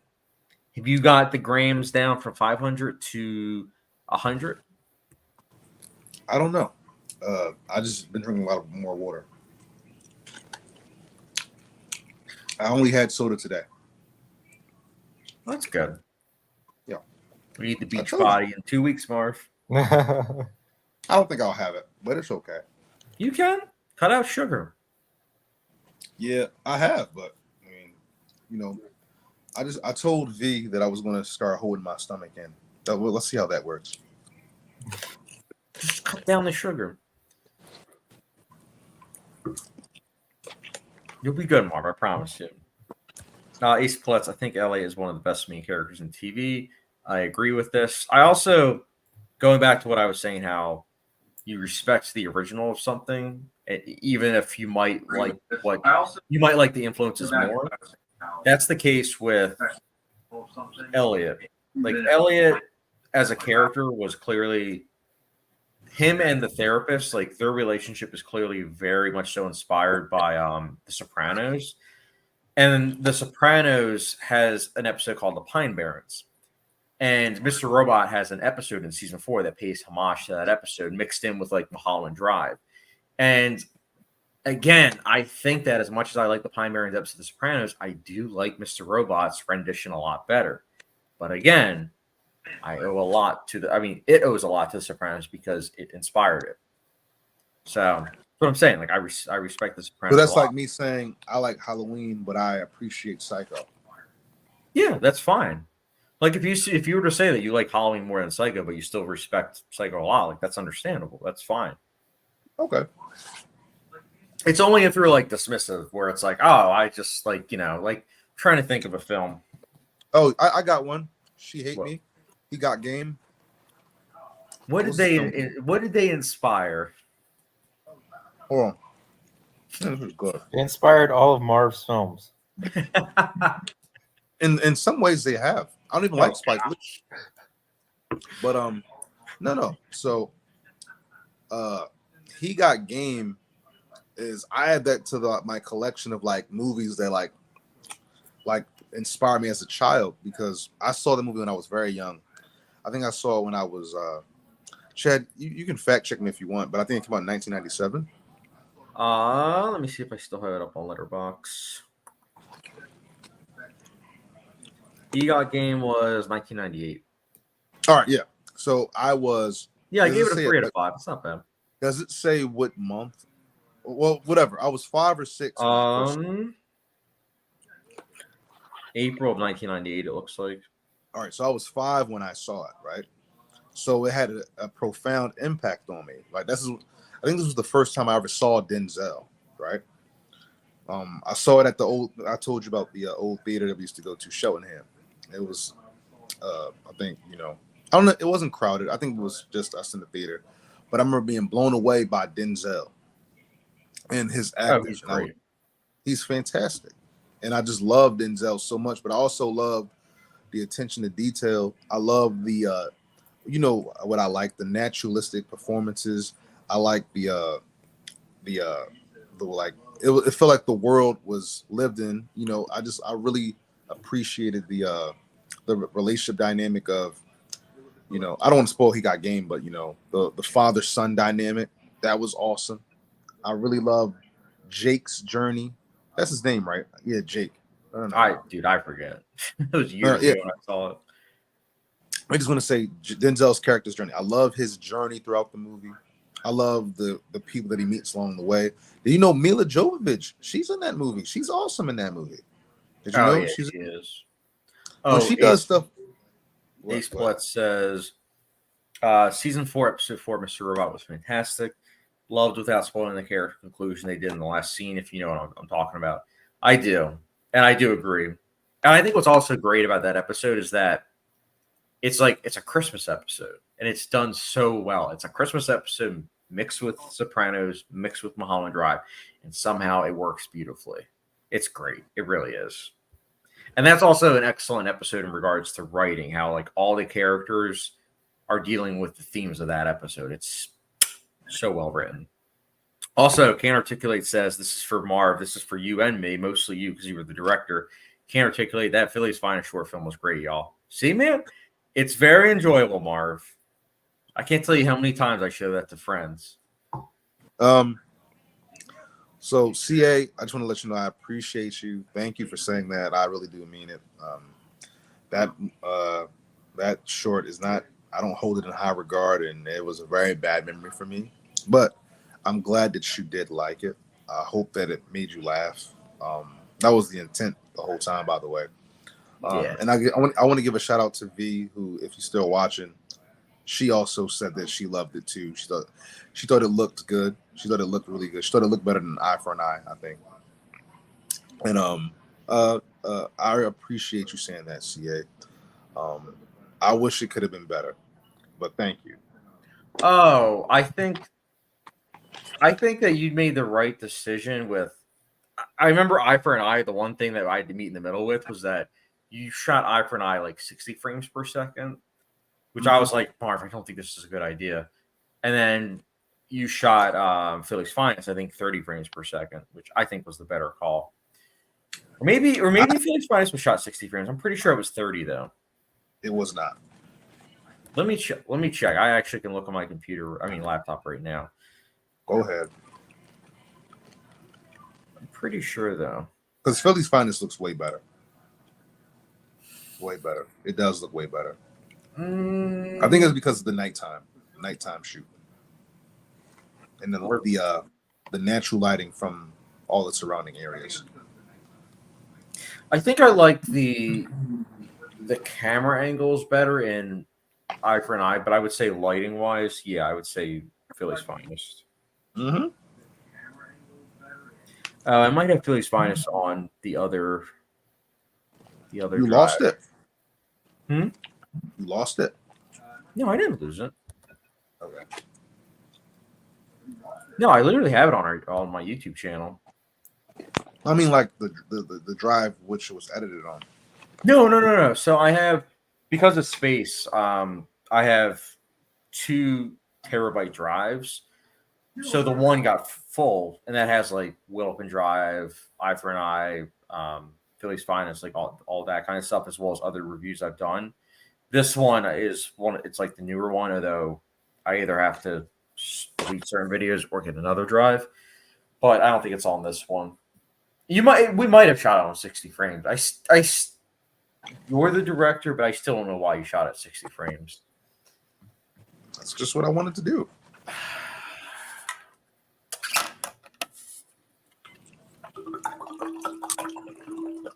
Would you shoot your next short film 60 frames per second? I mean, hold on, let me look at my camera.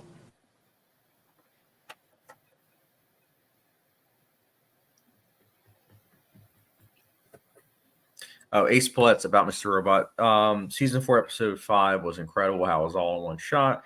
It had no dialogue besides the beginning and end of them being like, we don't have to talk. And the last line is, I think it's about time we talk.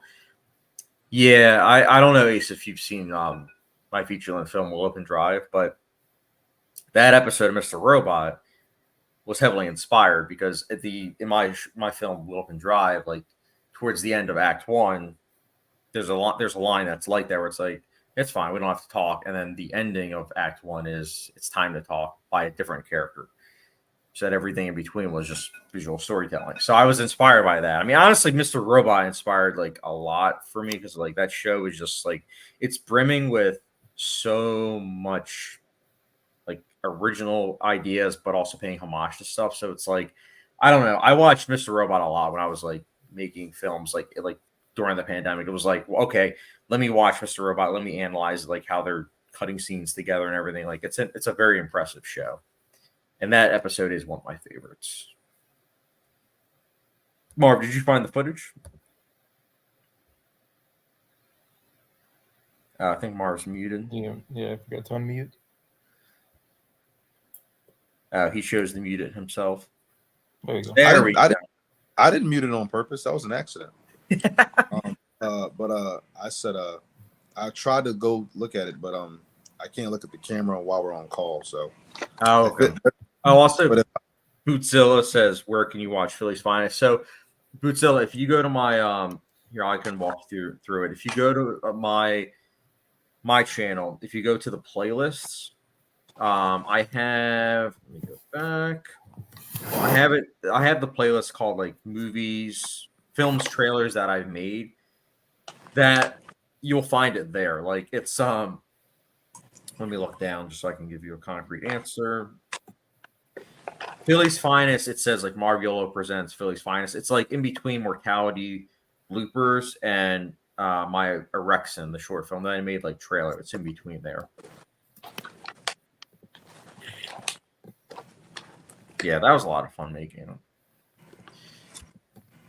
Also, Ace Split says, hello, Elliot and Proxy are my favorite episodes. Both masterpieces. Yeah, my next short film, I still have the opening to shoot them. And there's some I'm gonna be doing a bunch of post-production stuff as well. But I'm happy for it. I have a lot of VFX stuff I still need to do on my end for my short film. Yeah, I know yours has like a bunch of VFX. Is it hard to do? Man? No, it's just time consuming, and I got to make sure everything's like consistent and accurate. You're gonna have to do some VFX on your lead. That I can't do. Got to call up Weta Digital.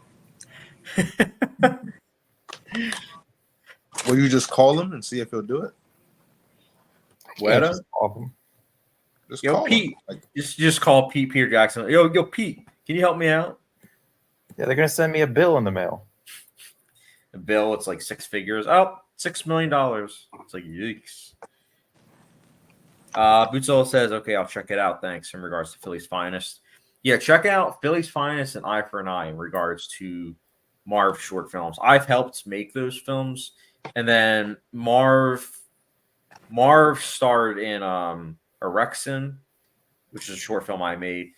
And then also I almost said he starred in Mortality. No, I just realized, Marv, you and I both we were both behind the scenes with that. Yep. He is in Will Up and Drive. I like that performance by yours, Marv, especially the Captain Howdy scene is one of my favorite scenes. I watched it too. I love that. I do watch that scene occasionally. I just think it's so funny.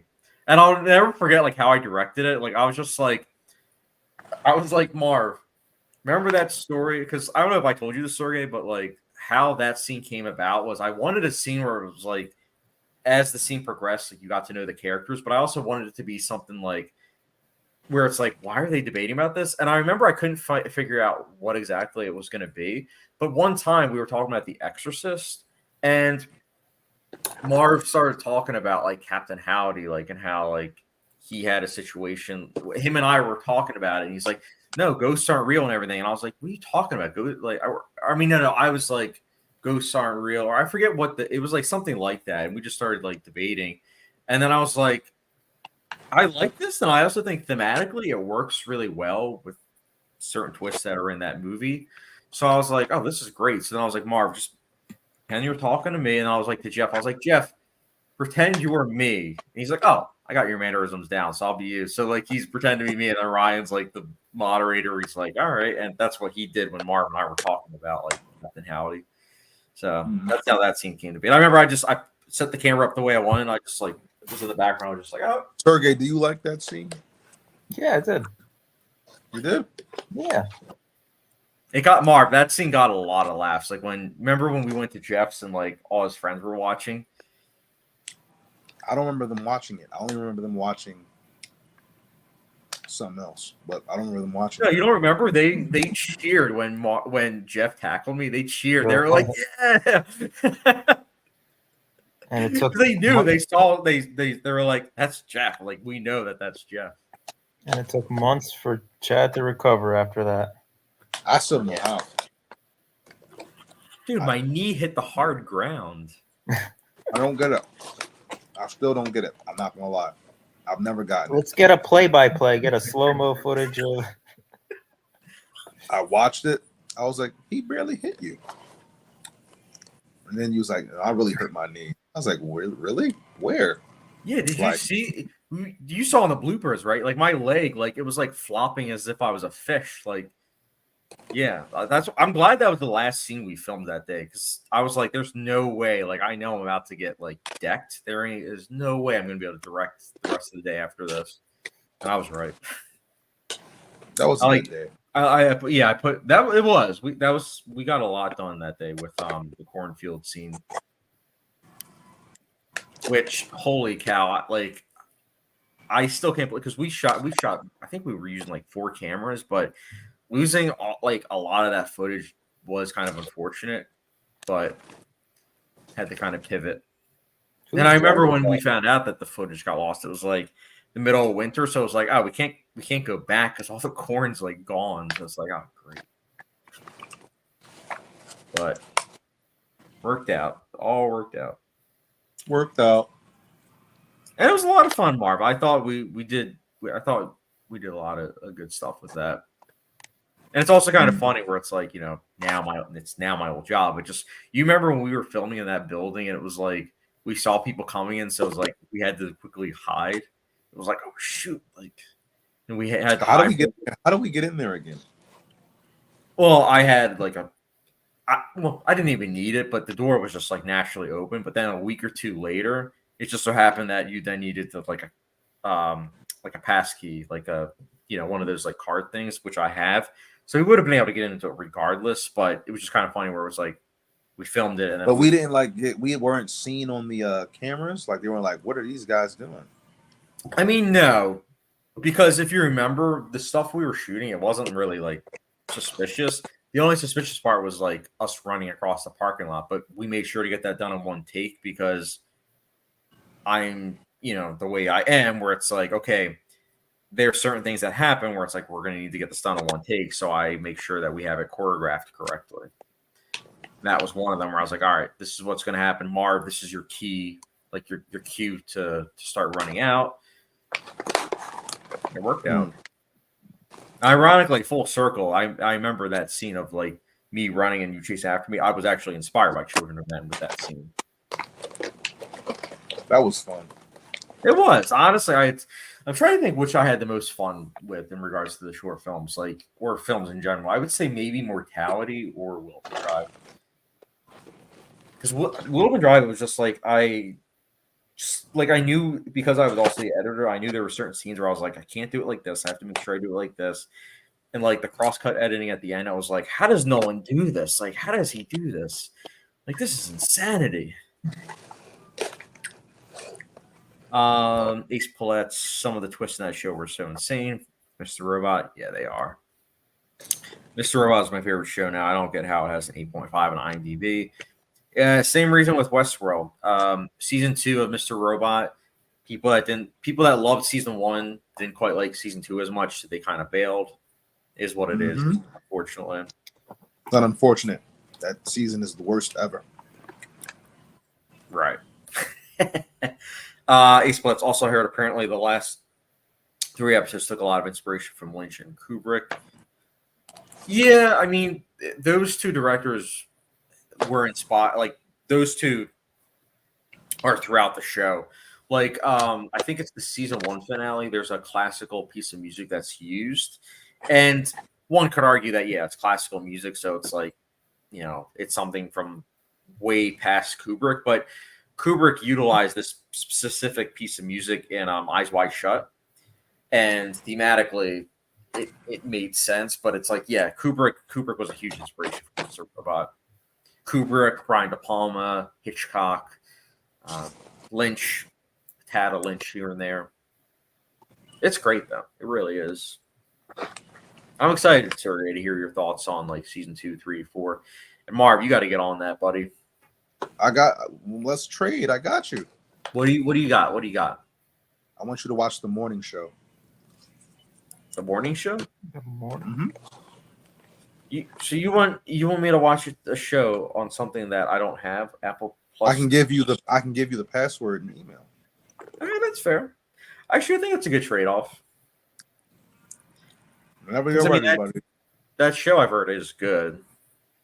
So Chad gets the good show, and I gotta suffer through some horror show that got canceled. First of all, Sergey, to me they're both good shows. I love them both, so they have the same quality to me. So don't look at it that way. But I like. Chad, you want to trade? We're doing cross trading now. You can trade if you want. Do you guys want to trade? I'll make it interesting. Trade. Go ahead. Question is, Marv, do you have? I think it's on. Mr. Robot's on Prime, right? Yeah. Yep. I have Prime. Okay, that's a good trade then, because the morning show, I think it just got a bunch of Emmy nominations, right? Again, It's always had Emmy nominations. And hold up. So are you guys trading? No. I'm not. I'm not trading for what you did last summer. What you did last summer, whatever it's called. It's only 8 episodes, Chad. Yeah, but the morning show looks more like up my alley. Like the morning show. It's all about the media. It's about politics. Marv, I'm kind of surprised that you watched the morning show. Why? I'm actually Oh, insulted. I love this. Ace Bullets. Why does Marv hate season 2 of Westworld? I've heard good things. Where? Because I don't know where you heard him at. It's outside of those two. Because just type it in on YouTube. Ace. You'll see the beginning of the end. How they ruined Westworld. All you see. All that clickbaity stuff. Oh my goodness, they ruined Westworld. Oh my goodness. It's It so was still sad. good. I mean, it's not to the level of season 1, but I still enjoy it. Season 2 is ballsy. Like just how they just say, you know what? Here you go. 3 timelines. Follow along. Oh, psych, you can't? That's good. But rewatchability value is high for season 2.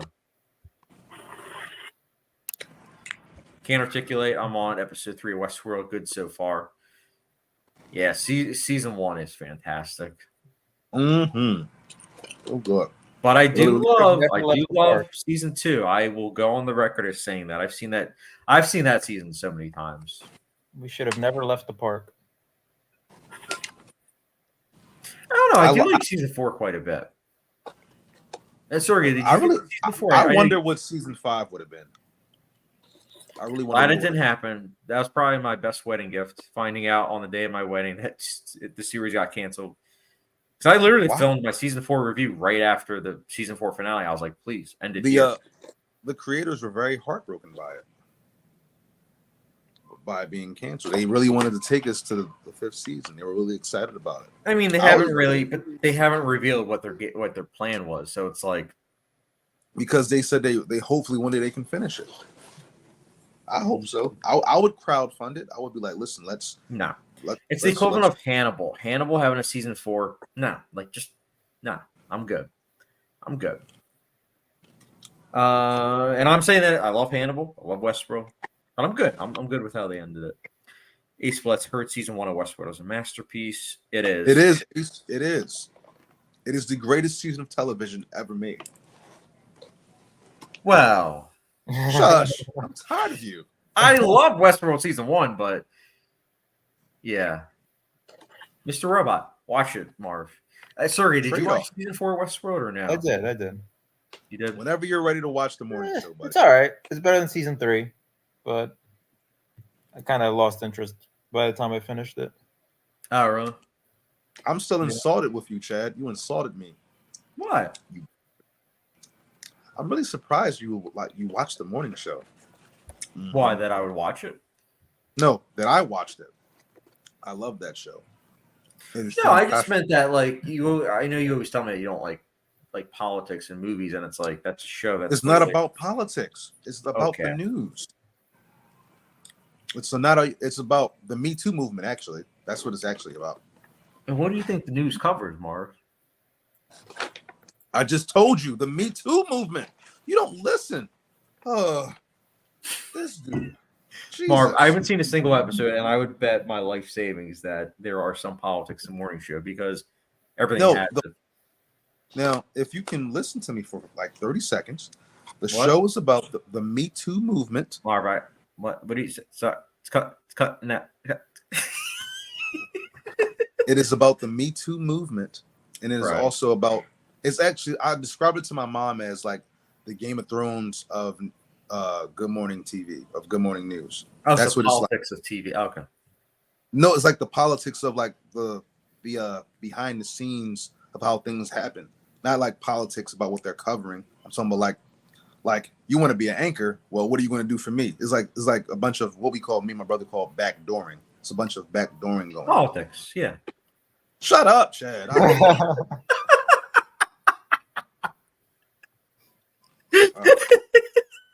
I take it back. Sergey, you can watch the morning show. I take it back. Sergey, you can watch the morning show. Chad, I will not watch Mr. Robot until you watch I Know What You Did Last Summer. Why do I know what you did last summer? You got to learn when to just take them and fold them, man. No, I liked it better when it was called the 3 seasons. Movie. Make him watch C or something. Pick something longer. C? But if I make him watch C, then nobody will watch the morning show. You will, right? You'll watch the morning show. I mean, I would watch the morning show. No, you're not allowed. No, you're not allowed anymore. Because I want to watch it. You're the epitome of a what do they call it? Remember on This Is the End when James Franco was about to go to heaven and he says, "Yeah, F you, McBride." You're James Franco. You're James Franco today.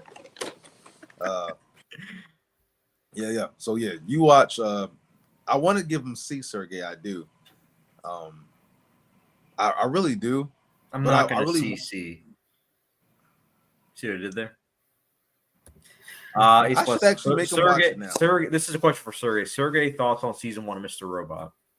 I really liked it actually. It hooked me, I think, on episode 4 and on because it took a while a little bit, but by the time we got to episode 6, I was definitely intrigued because I already started catching on to things that they didn't reveal yet, and definitely made it interesting knowing like the state of Elliot and what he's dealing with and where the show is going to go with that, with all the unknowns, kind of the unreliable narrator and stuff like that. So Did you see that coming with Darlene? Like they're oh yeah, I did not see that. yeah, dude, right? Like oh my goodness. I'll never forget that. Like, oh man. Oh.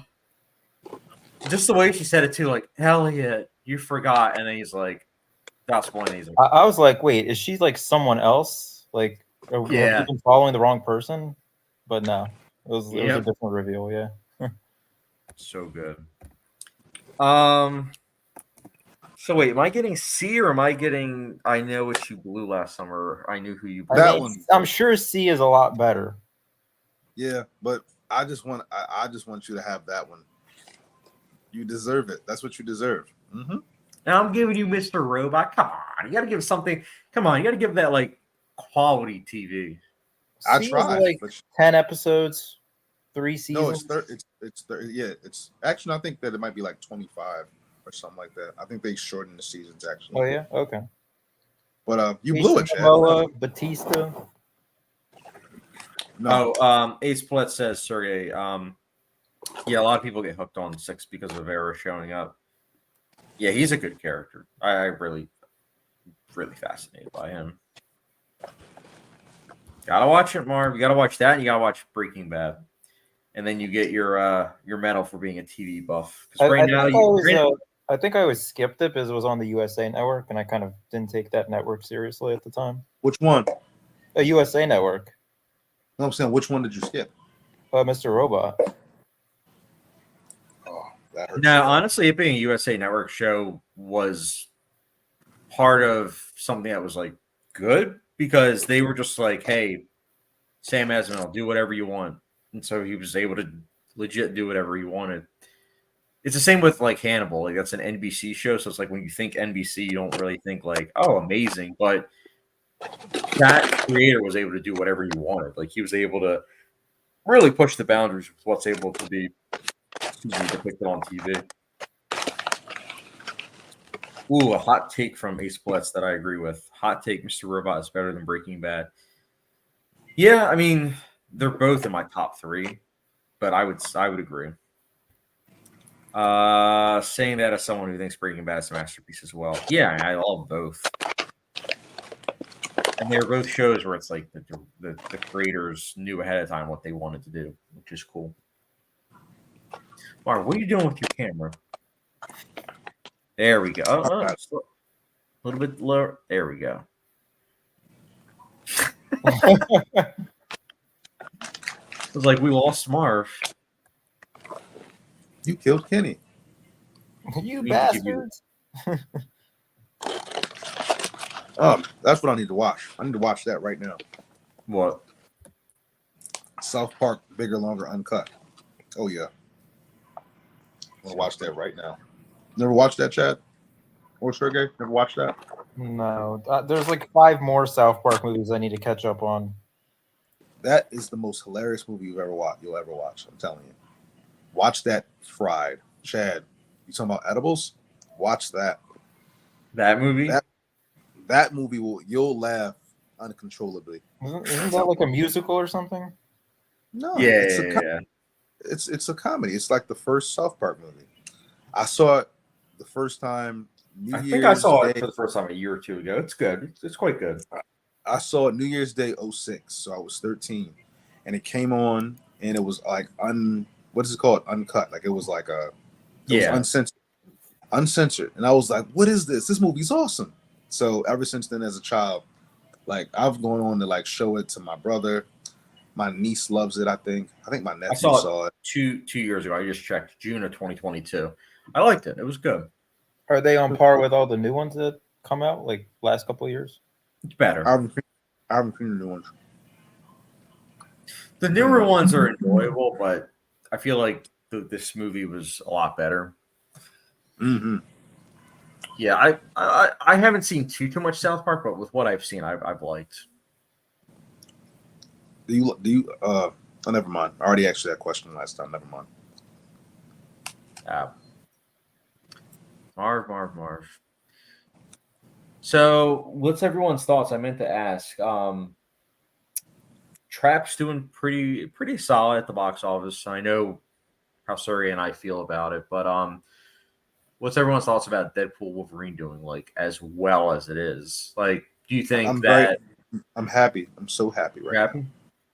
For I'm like so happy. theaters or for just like MCU or like what's I'm happy for theaters. I'm happy for the MCU.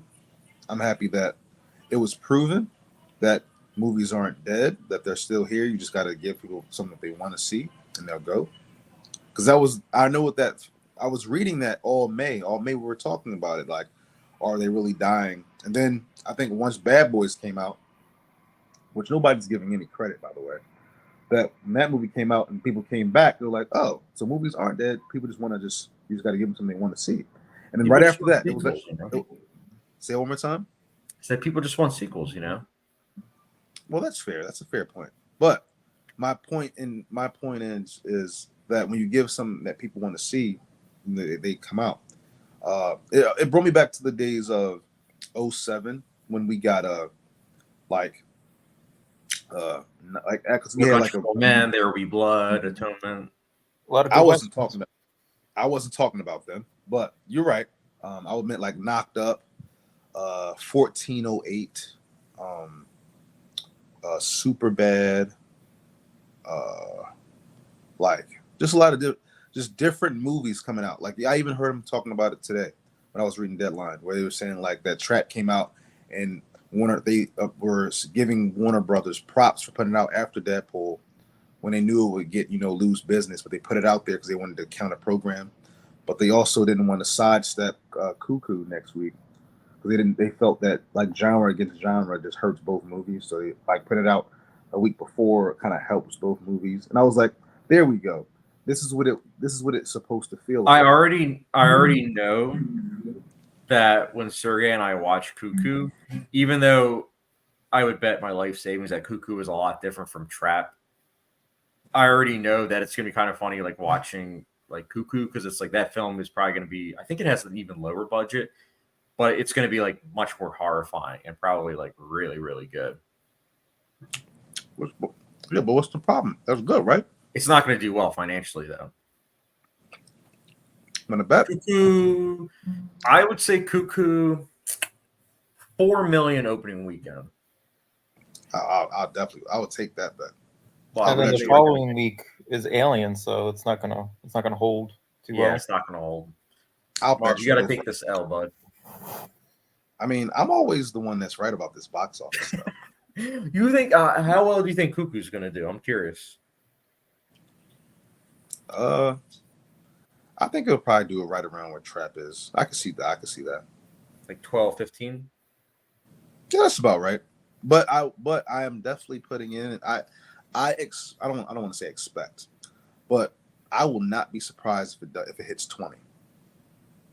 Really? Yes. How? What you mean how? The same way Longlegs did it. Longlegs, they thought Longlegs was going to come out at 10 million. Longlegs had better marketing. Cuckoo has good marketing too. They've been marketing all year. Bro, I have no clue what Cuckoo is. I mean, that's a good thing. I'm glad I'm going into it knowing nothing. They've been promoting that movie. It's been in front of every movie that I've seen this year. The first trailer I saw it with was with Godzilla versus Kong, and I remember that when it went off, everybody was like, "What's that?" It was a crowded theater too. What's that? That looks good. My sister-in-law even wanted to see it. She said, "Hey, that looks good. I want to see that." You know what I mean? Like for example, 5 million. Maxine came on right after that. Everybody said, "Ew, no." Really? What? Mm-hmm. I'm surprised because like the horror films I saw, people were really excited for that. Like I remember, what was the film called? A Violent Nature. Like when the trailer was shown for Maxine, like the people in my theater were like really excited. They're like, "Oh yeah, it's the third entry!" Like I'm really excited. I was like, yeah, I mean, it looks good. I said I wanted to see it, and my brother and sister looked at me like, "Why?" I was like, I mean, it's the X trilogy, and they both thought X was trash, so that was a no for them. Sergey would agree. I liked X. Yeah, I do quite like it. Pearl is a lot. My dad said it was stupid too. My dad didn't like it either. They were like, "What are you watching?" I was like, "Shocked." What are you watching? Oh, we got a couple more comments. Ace Splits, they're both so thrilling late seasons too. Ace Splits also says, Sergey, you finished Dark yet? I remember you said you were watching it. No, the person I'm watching it with wasn't available, so I'm still about like 3 episodes before I finish it. Oh, okay. So you're wow, you're really close to it then in terms of finishing it. I don't know how in the world it's gonna wrap up in 3 episodes. They're still like building things and introducing other characters, or maybe it's just like other variants of characters we've met. So I don't know. Still confusing, but I'm definitely interested to see where it goes. Can't particularly It Comes With Us better be good because I'm watching on the 9th. Cuckoo better be good too. It Comes With Us. It Comes With Us. For a second I thought it was It Comes at Night. That's the one I'm thinking of. That's pretty good. Yeah, I liked that one. That one grew on me on second viewing. Yeah, because they don't show too much. It's a lot of implying. Well, it's funny because that director's next film is like incredible. Nobody talks about it. It's called Waves. Okay, I still have to see that. It's such a good film. Like I remember the first time I saw it, I thought it was just good. Like I wasn't a fan of the second half because it's pretty much 2 films in one. But thematically, it makes sense as to the why. But it works so much better on rewatch. But I could see you liking the first half more than the second half.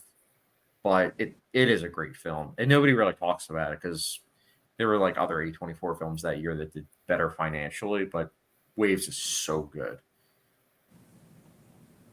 Let's see. Ace Splits. I heard Dark has incredible cinematography. Yeah, it really does. It's definitely, in my opinion, probably the best looking Netflix show, I would say. I hope it gets a physical media release sometime. Can't articulate. It ends with us. I'm in. Oh, nice. Yeah, I think as of right now, I think I'm seeing Diddy. I think it's what it's called. Oh, when's that coming out? I didn't see any Diddy? showtimes for that. Diddy, yeah, it's coming out Thursday. Okay. Yeah, so I was gonna do Diddy and then Cuckoo or Cuckoo as like Diddy, like DIDI. DIDI. The coming of age, I think, film. Diddy Cuckoo Diddy. Such No a Diddy. odd doubleheader, but Any word on when that? What is it? Exuma is coming out. I think that's on streaming. Oh, is it? Unfortunately. Okay. Yeah, it never reached, unfortunately, theaters near us. Let me see. I'm looking right now. Yeah, it's on AMC Plus. Kind of a bummer. So I don't have that. Ace Splits. I heard most people say Hannibal is the best cinematography. It's incredible, man. I can't wait for you to watch that show. I'm planning to, like, at the beginning of the show, I was like, am I gonna rewatch Hannibal again? And now I'm already like, yeah, I'm craving it. Like, so good. It's actually funny. Oh, go ahead, listen. I was just gonna say it was funny because Friday I went to work and I had my my Hannibal shirt, and my coworker was like, "Oh, I love Hannibal Lecter." I was like, "Oh, really?" She's like, "Yeah, like it's so good. Like I even like the show." I was like, "Oh, you watched the show too?" She's like, yeah, he's just such a fascinating character. I was like, holy cow. And then she's like, yeah, and like I go to the movies, like I have AMC A-list, and I was like, oh, okay, oh snap. I was like, all right, here we go. It's like I knew I liked the shop.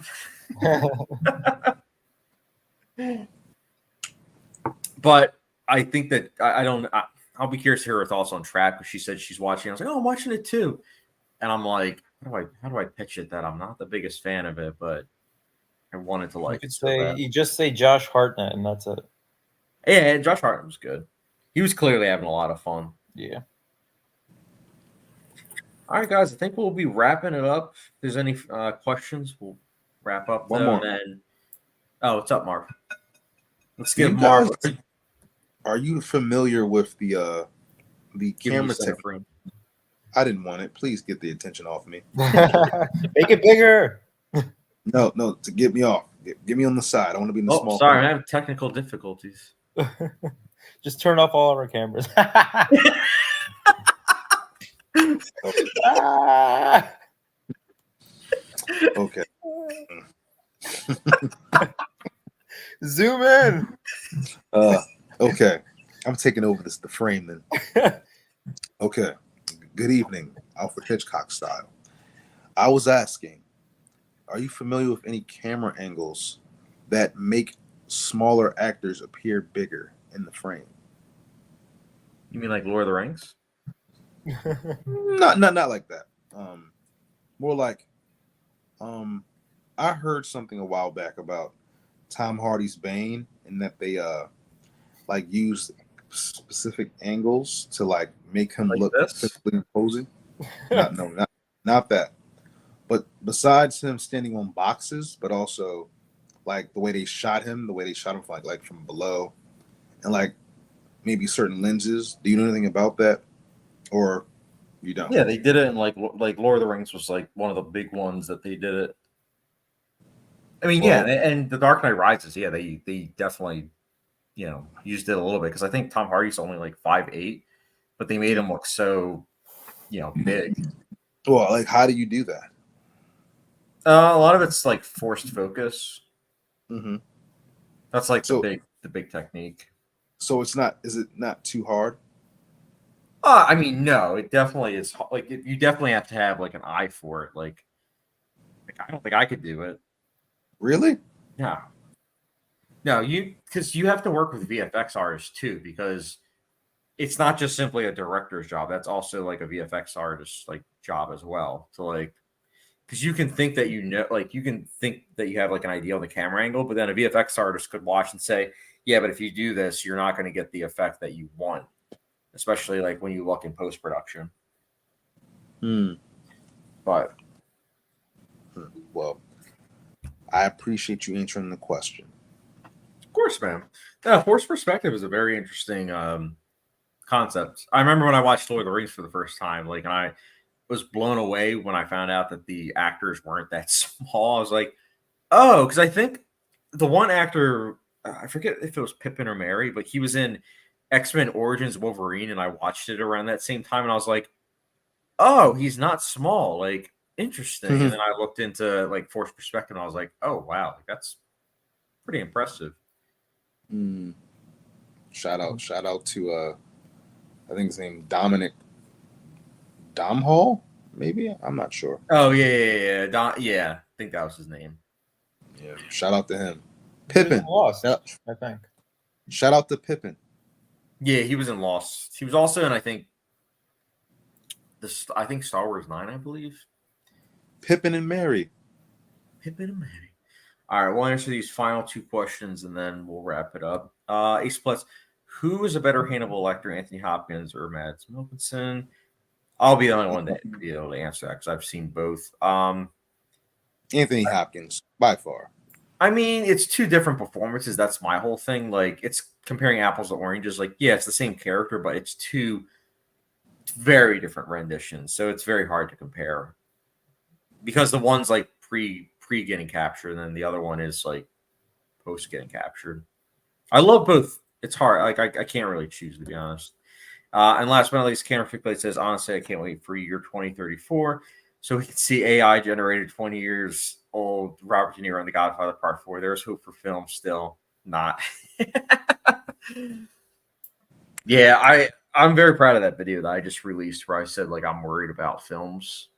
I actually saved it to my watch. I want to watch it later. I want to know. I want to see why. I don't want you to tell me here. I'll just listen to your. Yeah, no, I was gonna say, yeah, I like that's a video that I've been meaning to do for a long time.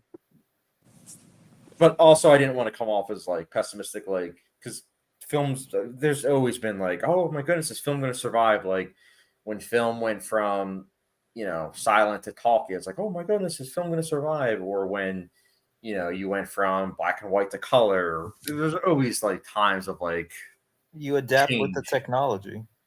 Yes, and it's like, what are you going to do with the technology? I just think Actually, my main thing, not to spoil the video, but my main thing is I'm just like I want the theater experience to be preserved because I feel like when you take that out, it really does take away how special it is. Man, But we can talk about we it more like almost lost off it. screen. We almost lost it on COVID, but it seems to be thriving now. Yeah, thanks. now it's back. All Thanks right, to tech. guys. I wanted to say, everyone, I'm glad that you guys are watching. Sergey and Marv, as always, thank you for joining me. And yeah, everyone, I hope you guys have a good night. See y'all. See y'all.